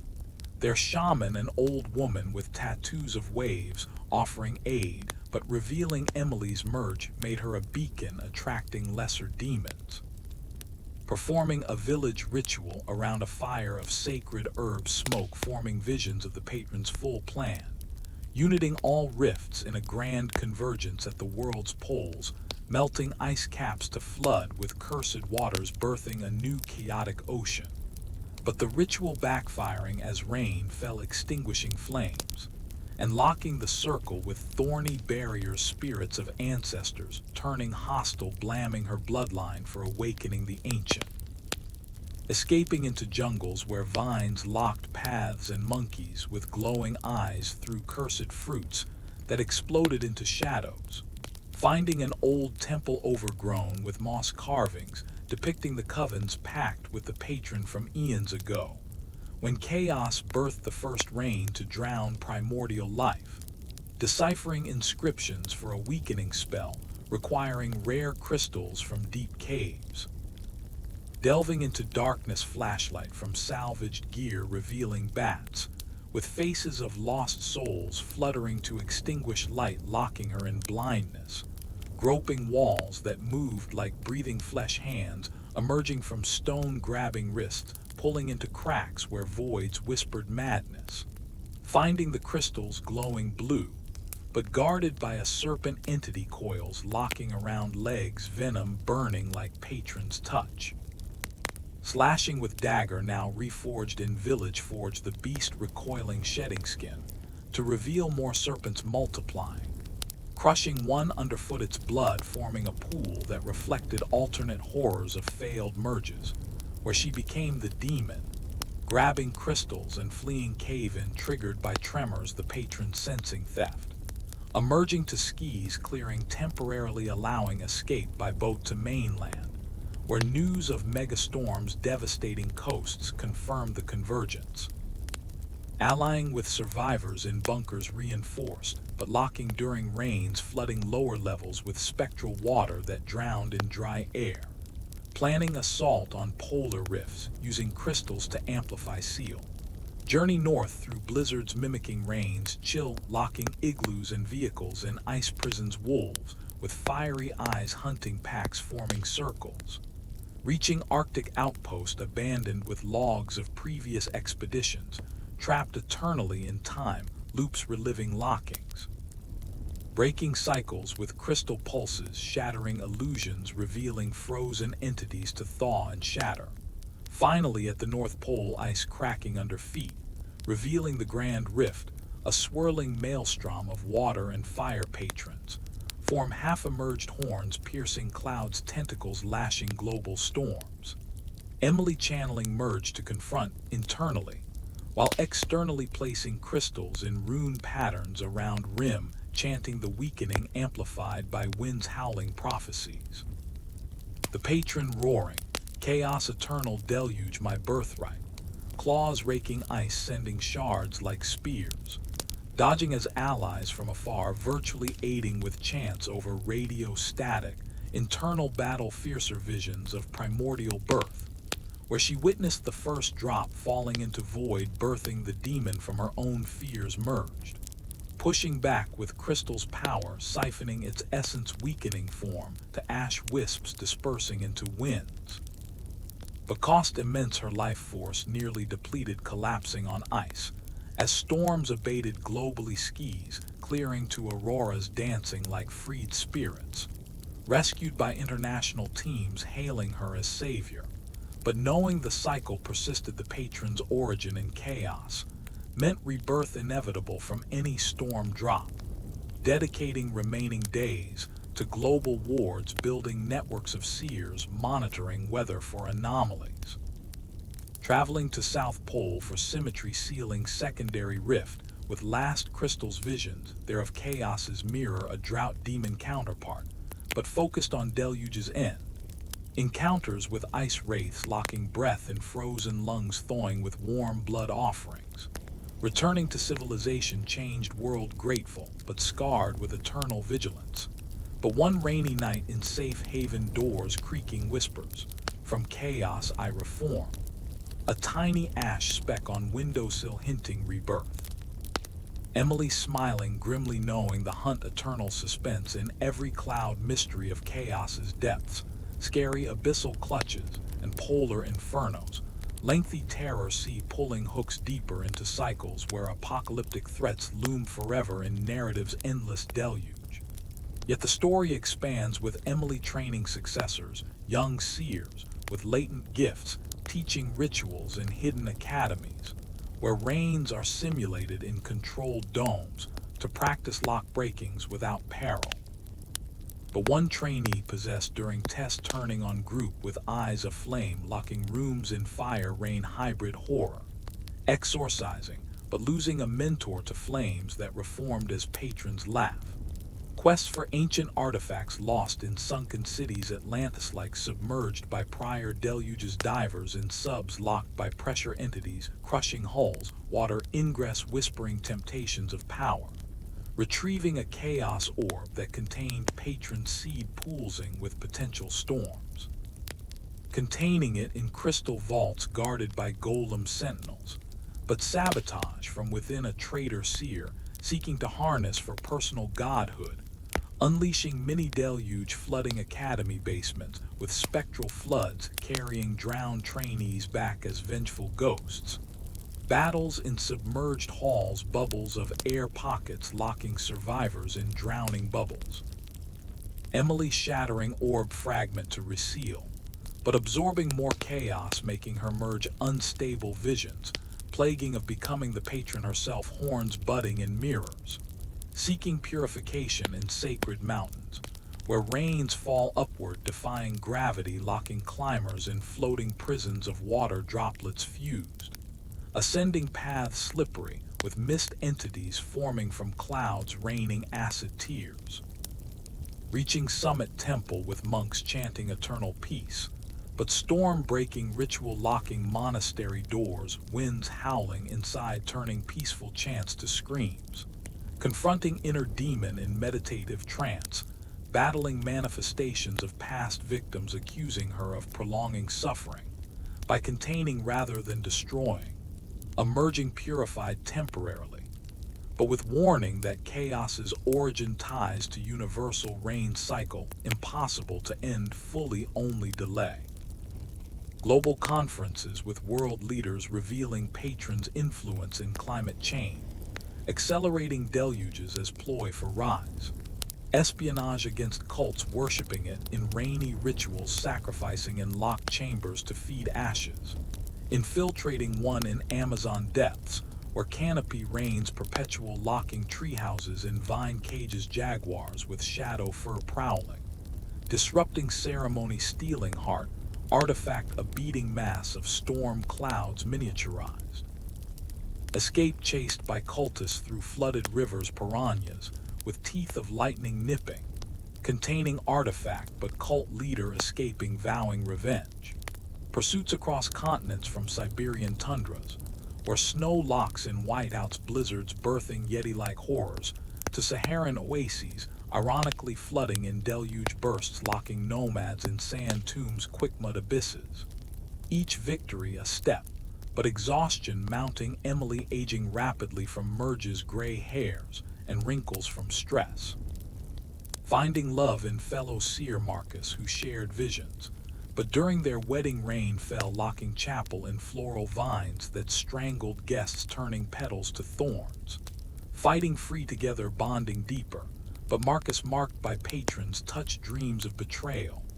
Honeymoon in dry deserts, shattered by flash flood, locking hotel in watery embrace beds, floating as entities swam beneath. Surviving closer but trust frayed. Birth of child a beacon of hope, but rains at delivery, locking hospital wing in storm birthing complications, spectral midwives offering dark packs for healthy baby. Emily rejecting fighting through pain to deliver. Child with eyes like storm's potential vessel or savior. Raising in warded homes, but every bath time a risk, water locking tubs in mini deluges. Training child early in defenses, but patron targeting innocence, nightmares of locked cribs filling with rain. Climax in family confrontation where Marcus possessed fully horns growing, locking home in inferno deluge. Hybrid Emily choosing between killing love or letting rise. dagger trembling but stabbing true, exorcising him to ash tears raining mixing with external storm breaking the lock, child safe. But Emily shattered alone again.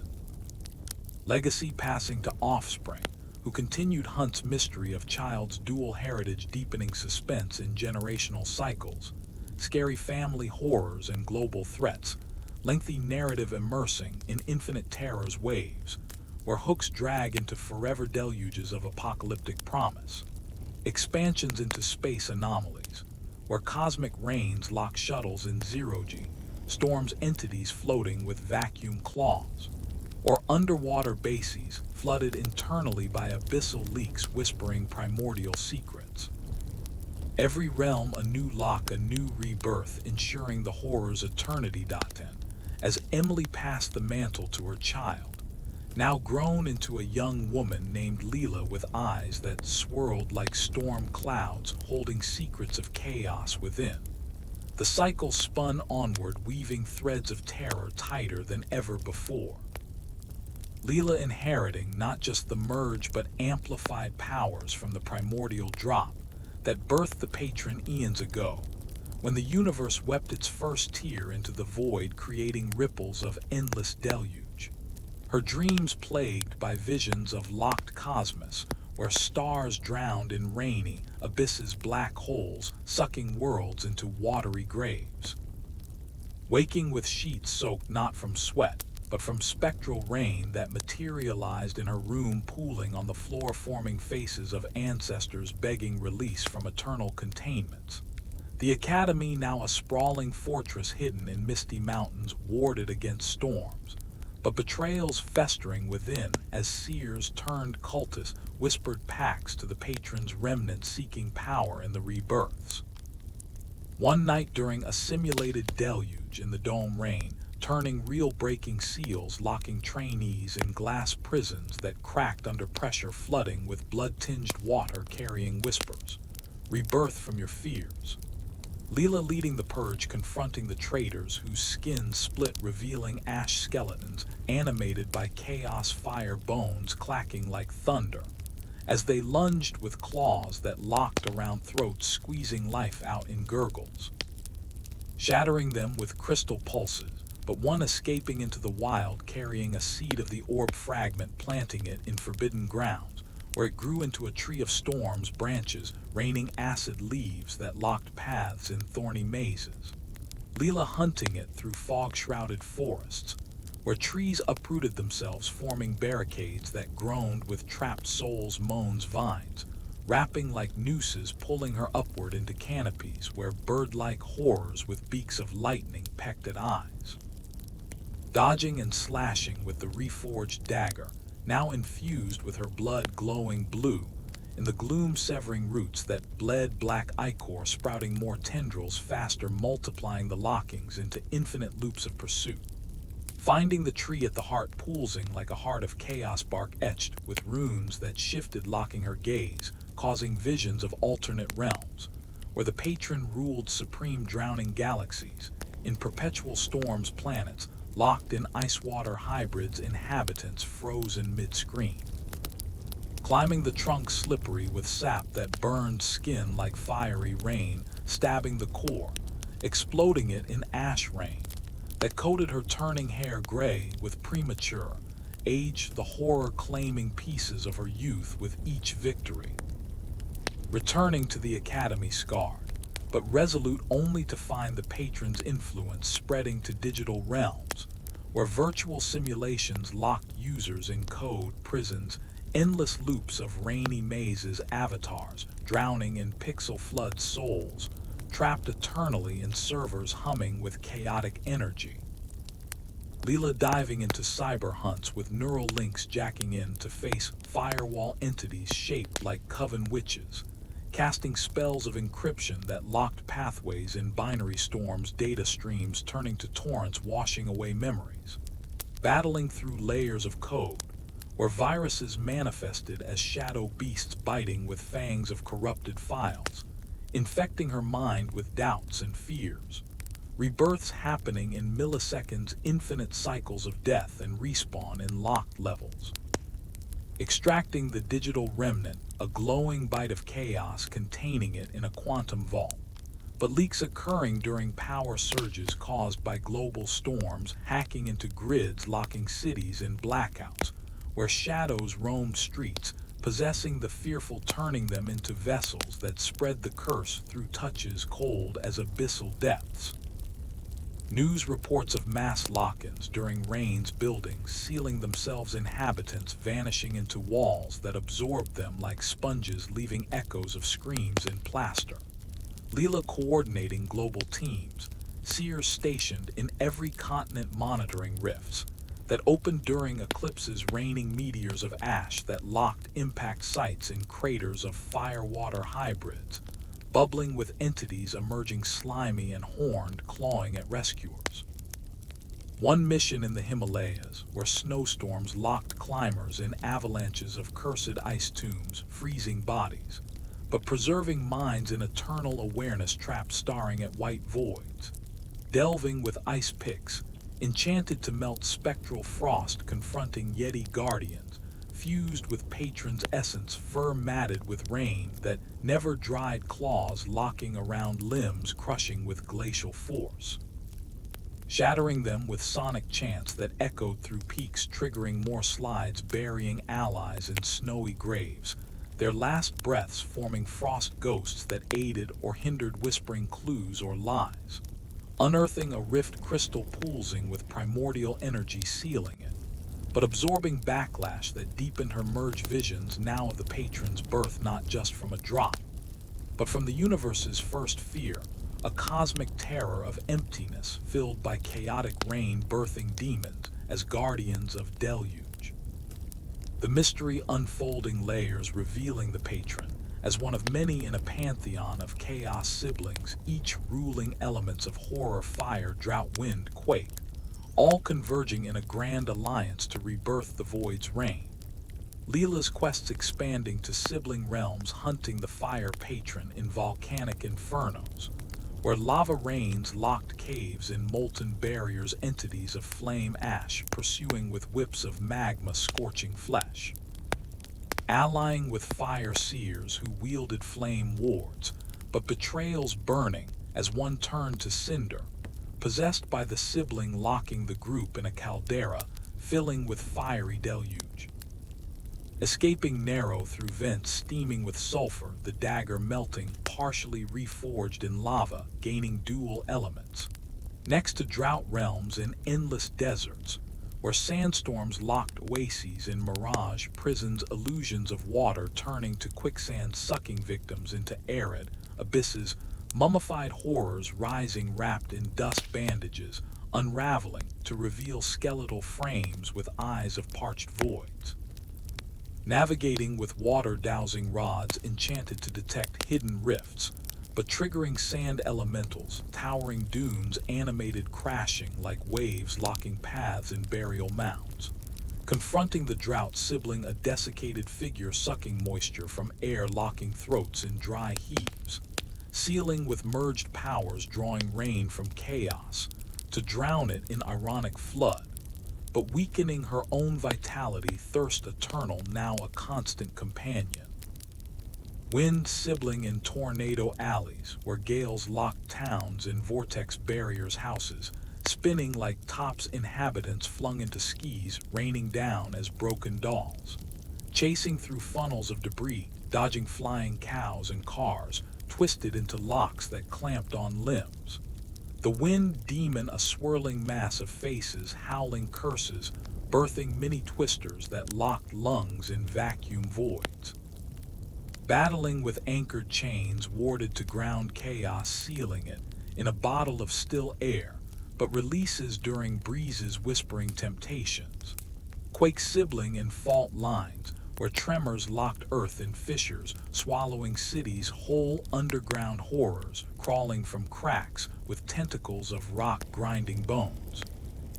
Descending into chasms with ropes fraying under seismic shakes, confronting the quake beast, a colossal worm of stone, and ash burrowing tunnels that collapsed, locking explorers in earthen coffins, alive, buried, sensing every vibration as eternal torment. sealing with vibrational chants harmonizing to shatter its core, but aftershocks rippling globally, triggering more rifts.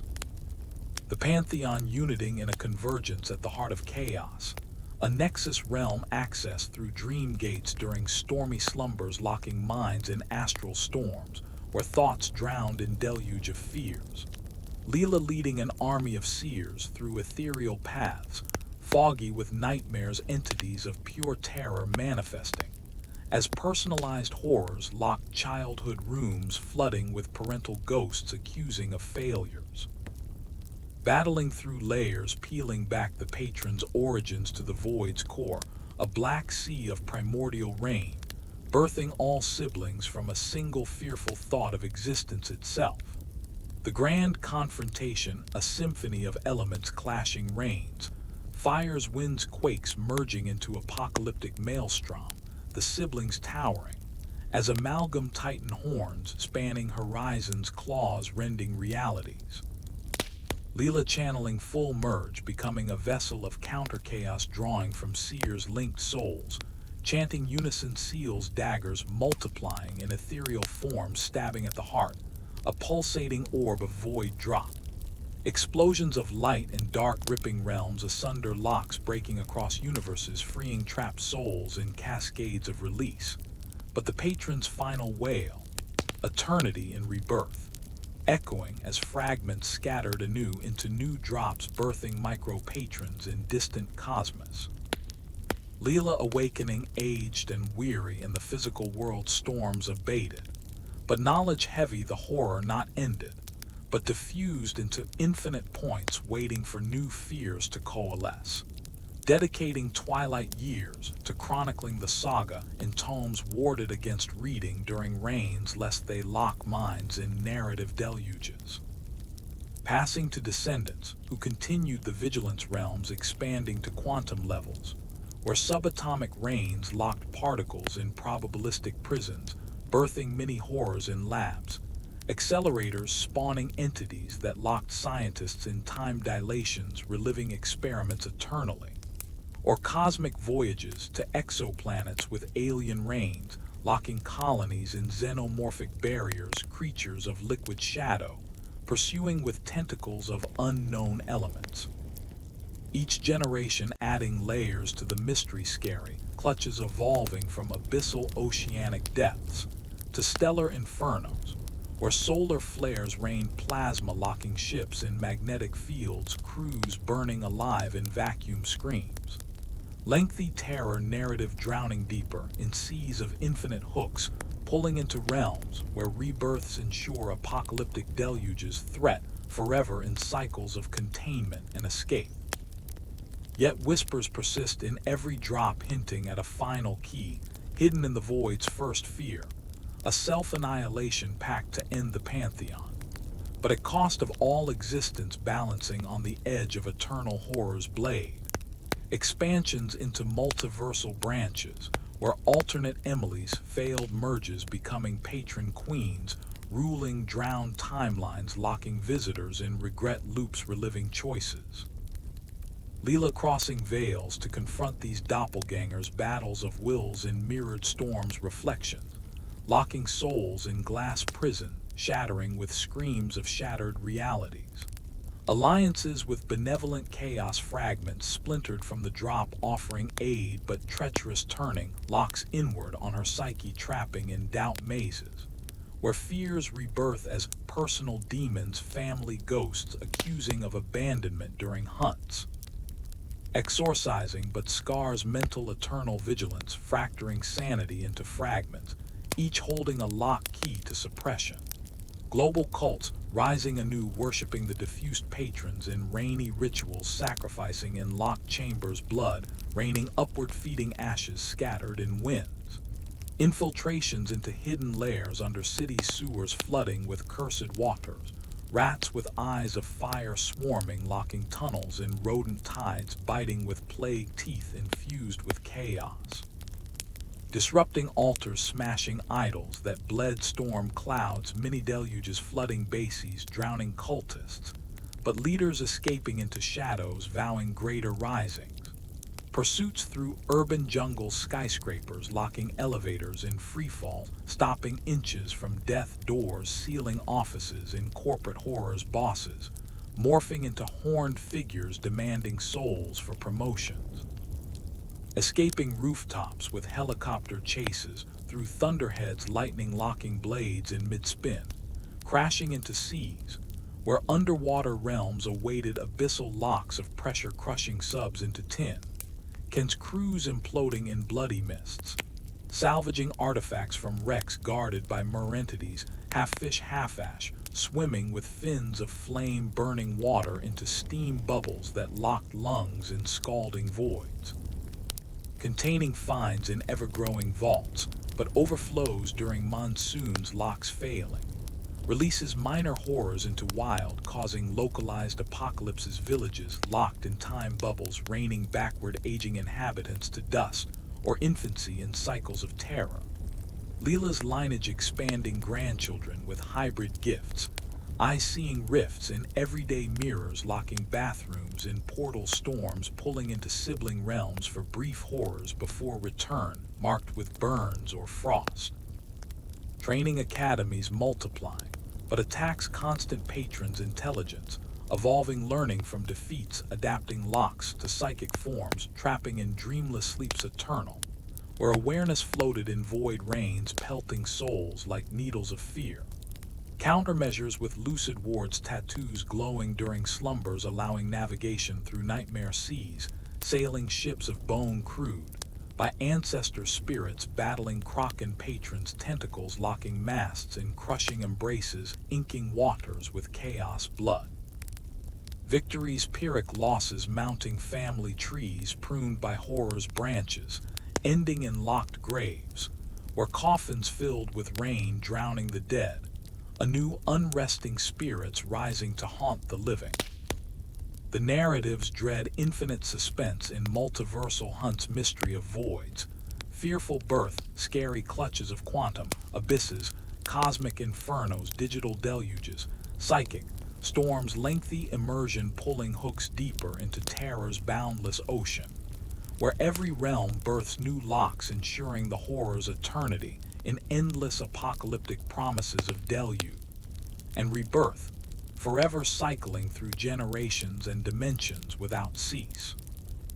And as Leela handed the ancient dagger, now cracked and pulsing with faint chaotic energy, to her own daughter Alara, whose tiny hands trembled under its weight, eyes wide, with the inherited storm swirling in their depths like miniature hurricanes, birthing worlds of terror within. The saga spiraled deeper into abyssal layers of dread, where the patron's fragmented essence seeped through cracks in reality like rain infiltrating forgotten basements, flooding them with whispers of primordial fears that echoed through bloodlines, turning veins into rivers of nightmare. Alara, growing up in the shadow of the academy's towering walls etched with wards that glowed ominously during twilight drizzles, faint patters on roofs, awakening dormant locks that creaked doors shut in the night, trapping young seers in their bedsheets twisted like nooses around necks, squeezing breaths into gasps of panicked vision. Assaulting of locked crib, filling with blood rain, drowning infants in crimson waves, mothers' screams muffled by thunderous rebirths.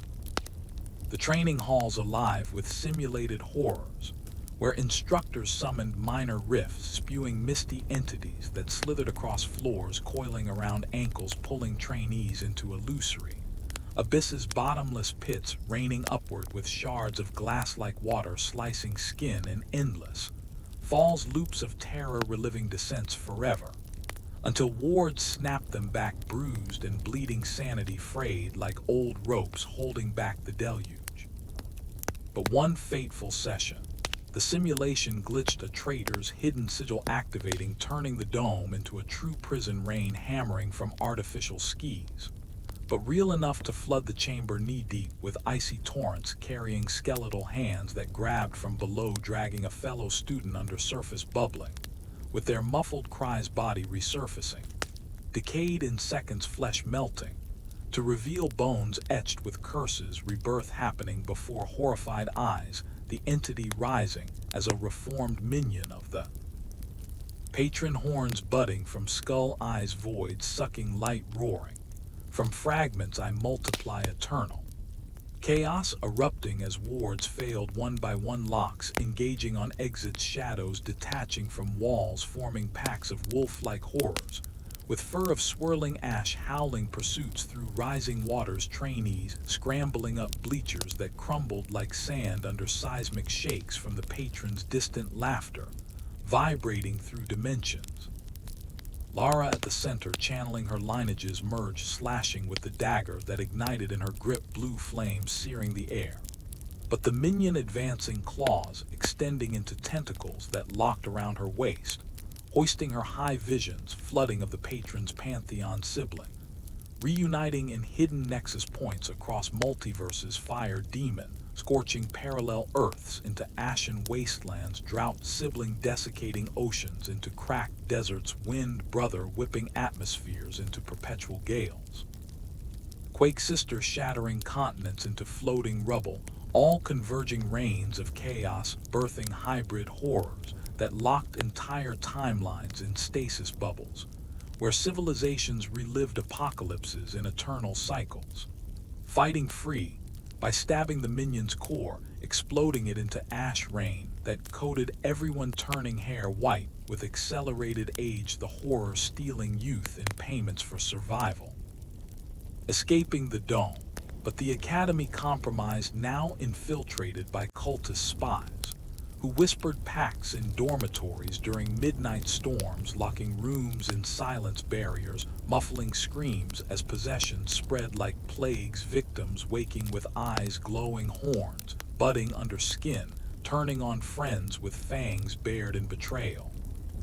Purge nights following Alara, leading raids through corridors, dimly lit by flickering ward shadows, leaping from corners, claws scraping walls, gouging runes that bled, black ichor floors slick with it slipping underfoot, as pursuits turned deadly, possessed seers, casting spells of locking vines sprouting from cracks, wrapping limbs in thorny embraces, squeezing until bones cracked, blood raining down, feeding the roots that grew into trees of torment, branches bearing fruits that exploded into swarms of insect horrors, buzzing with wings of flame, stinging eyes, blinding victims in fiery agony.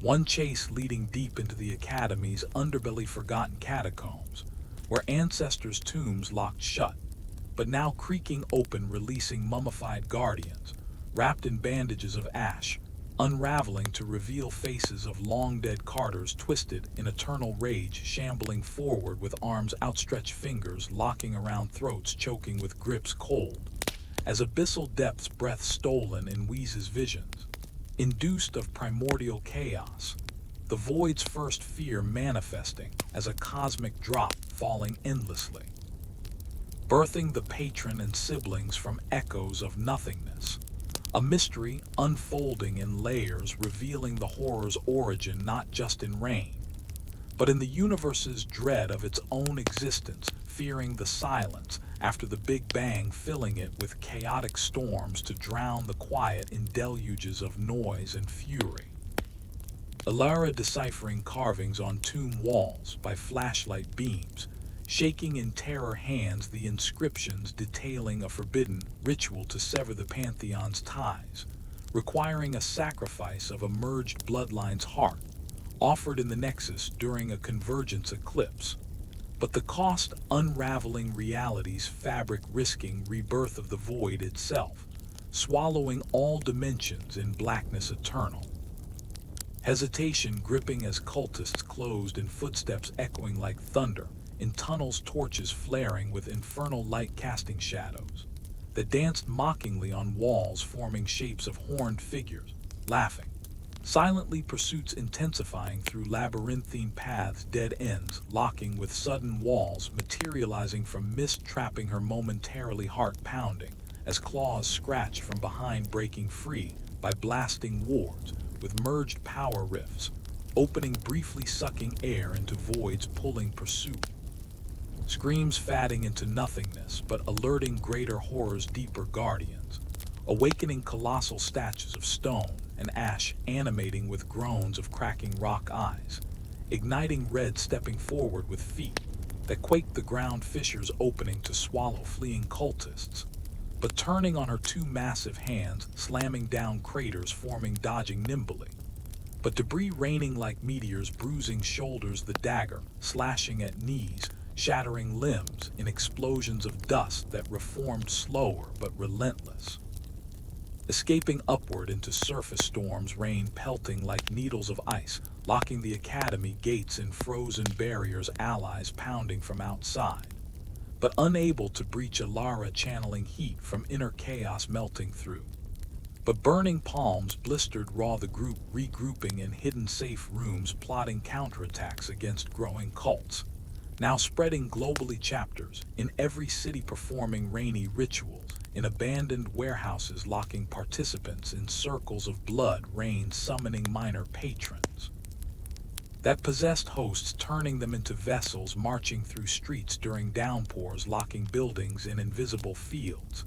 Inhabitants trapped, reliving personal nightmares in loops, doors, jamming windows, frosting, with faces of lost loved ones pleading or accusing, floods rising internally from nowhere, drowning rooms in spectral waters, bodies floating bloated and blue eyes open in eternal stare.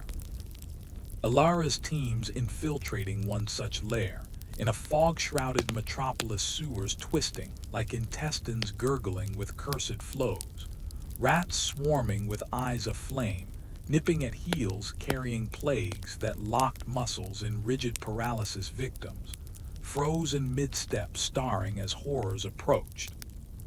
Descending ladders slippery with slime into chambers lit by candles of human fat, flickering grotesquely, walls painted with runes in blood, dripping fresh from sacrifices, altars holding hearts still beating, pulsing storms in miniature deluges, spilling over edges, flooding floors knee-deep, with crimson torrents, cultists chanting in tongues ancient and twisted, heads turning as one, eyes locking on intruders, horns budding, collectively merging into a hybrid entity, towering with multiple limbs flailing.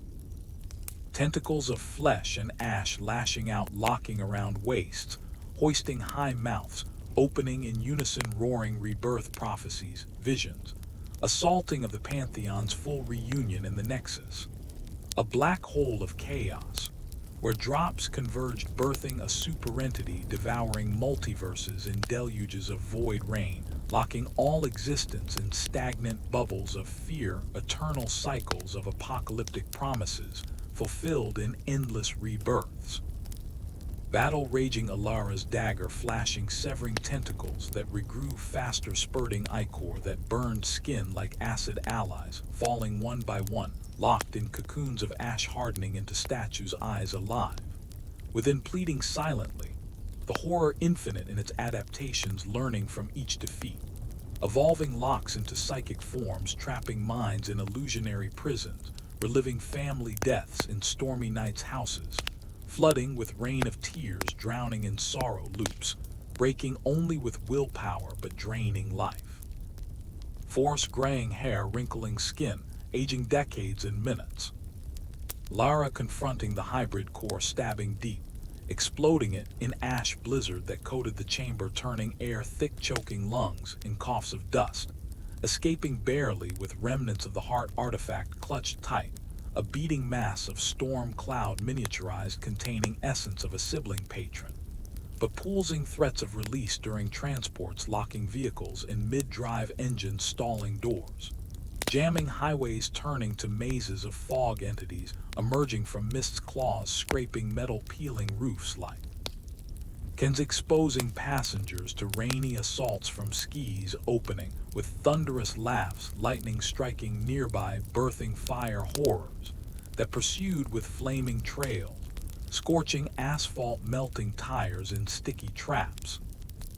Narrow escapes to safe haven, but no place truly secure, as the patron's influence seeped into dreams, locking slumbers in nightmare realms, astral storms raging with winds of forgotten fears, pulling souls into vortexes, where siblings awaited in thrones of bone, and cloud raining judgments in deluges of acid melting ethereal flesh, reforming in twisted shapes horrors, personalized fathers morphing into horned beasts, mothers drowning in locked cribs, siblings vanishing into rifts, calling names eternally. Alara training in lucid defenses, meditating under controlled drizzles wards, glowing to anchor but breakthroughs occurring, patrons whispers, tempting with power offers to join the rebirth, becoming a goddess of chaos, locking enemies in personal hells, but rejecting strengthening resolve, yet weakening body ailments manifesting from merges, cancers of chaos, tumors, poolsing with tiny storms raining inward, flooding organs in microscopic deluges, doctors baffled prescribing treatments that locked hospitals. In isolation, storms during visits isolating her in rooms with beeping machines, turning to screams of possessed tech screens, glitching to show nexus visions, black seas of primordial rain, birthing more siblings, endless pantheon expanding with each fear birthed in human minds. Quests leading to exotic realms, Amazon depths, where canopy rains locked tree canopies in dome barriers, vines strangling like pythons infused with ash blood squeezing life. Out jaguars, prowling with shadow pelts leaping from branches, claws locking jaws around throats, shaking victims like ragdolls, rebirth happening as bodies decayed, rapidly reforming as hybrid beasts serving the cults. Infiltrating hidden temples overgrown with moss carvings depicting the voids, first fear, a cosmic entity, dreading its solitude, weeping the primordial drop to fill the emptiness but birthing chaos, instead a mystery, deepening with revelations of the patron, as a fragment of that entity splintered into siblings to spread the deluge across infinities.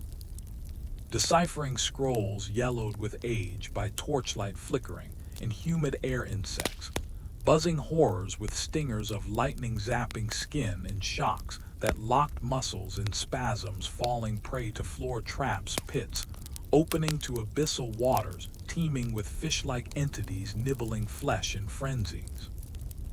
Retrieving a key artifact, a crystal drop containing the first rain's essence, poolsing with power to either seal or unleash the pantheon, but guarded by serpent guardians' coils, locking bodies in crushing embraces, venom, injecting visions of apocalyptic futures, worlds locked in eternal storms, continents submerged under waves of blood skis raining fire, and ash civilizations crumbling in quakes, winds whipping remnants into voids. Battling free with dagger strikes, severing heads that regrew, hydra-like multiplying threats, fangs bared in hisses escaping with the drop, but pursued through jungle's floods, rising suddenly, rivers overflowing banks carrying debris that locked paths in barricades, crocodiles with eyes of flame lunging from water's jaws, snapping, locking limbs in vice grips, shaking violently, blood mixing with rain turning torrents red.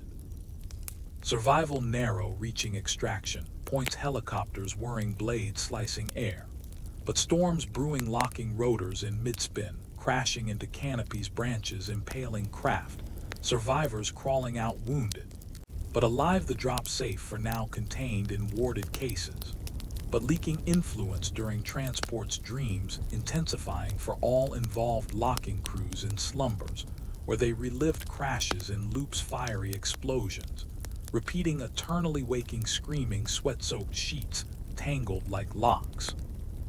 Back at base, analyzing the drop under microscopes, revealing microstructures of tiny universes birthing and drowning in microdeluges, patrons' origins mirrored in infinitesimal scales. The horror fractal repeating in every scale from cosmic to quantum locks, manifesting in particle entanglements, trapping electrons in stormy orbits, birthing mini rifts in labs, accelerators spawning entities that locked scientists in time dilation, reliving experiments in eternal nows, moments stretched to infinity's sanity, shattering in echoes of repeated failures. Countermeasures with quantum wards, fields generating barriers, but breaches occurring, particles raining through shields, locking equipment in malfunction. sparks flying, igniting gases in explosions that reformed as fire siblings, manifesting briefly scorching labs, in infernos of rebirth ashes, scattering to birth more threats. Ilara's lineage facing generational curses, children born with Mark's horns faint under skin, eyes storming during cries, locking nurseries in mini-storms, rain falling from ceilings, flooding cribs in shallow pools, where toys floated like drowned. Hope's spectral nannies appearing from mist-cooing lullabies that locked infants in slumbers of terror, dreams of being swallowed by the void's drop, reborn as chaos fragments, raising them in fortified bubbles, wards humming with energy. But infiltration's constant patrons, intelligence, adapting, sending agents as innocuous animals, birds perching on windowsills, eyes glowing, pecking glass, cracking runes that locked rooms in aviary horrors, flocks swarming, inside feathers turning to blades, slicing air in whirlwinds of blood. Defenses evolving, seers developing psychic nets, minds linked to detect intrusions, but overloads during convergences, eclipses raining shadows that locked thoughts in dark prisons, reliving ancestral traumas. Emily's original house locking during rain, evolving to cosmic scales houses, becoming universes locked in deluges of stars raining down, as meteors crushing planets in apocalyptic rebirths. The narrative's terror, boundless suspense in intergenerational hunts, mystery of the void's dread, birthing endless pantheons, scary clutches of fractal abysses, multiversal infernos, digital deluges, psychic storms, quantum rains, cosmic locks, lengthy immersion dragging hooks deeper into infinite ocean of dread, where every dimension births new rebirths, ensuring the horror's eternity in ceaseless cycles of containment, escape, and apocalyptic deluges, promising forever horrors in realms beyond count. Expansions into temporal loops where past lockings replayed in historical storms, locking ancestors in repeated fates. Emily's aunt reliving death in basement floods, over centuries bloodlines trapped in genealogical prisons, branches, locking descendants in inherited nightmares. Time travel quests to sever origins, venturing through wormholes, raining temporal drops, locking travelers in age regressions, turning adult to child to embryo, drowning in amniotic fluids of chaos, reborn as altered selves with horns embedded. Confrontations with primordial entity, the void's fear manifested as a colossal eye, weeping the first drop, Ilara stabbing with the crystal drop artifact, piercing the pupil, exploding in light that shattered timelines, birthing parallel horrors, where successes turned failures, patron ruling in some, locking victors in ironic prisons of power, eternal overseers of deluges, but slaves to rebirth cycles. Yet whispers endure in every raindrop, hinting at deeper mysteries. A meta-patron overseeing the void's fear, a greater chaos, birthing universes as drops in its own deluge. The horror metafractal expanding, infinitely hooks pulling into abysses, where locks rebirth in endless forms, threatening apocalyptic promises, forever cycling through generations, dimensions, and beyond in ceaseless dread's embrace.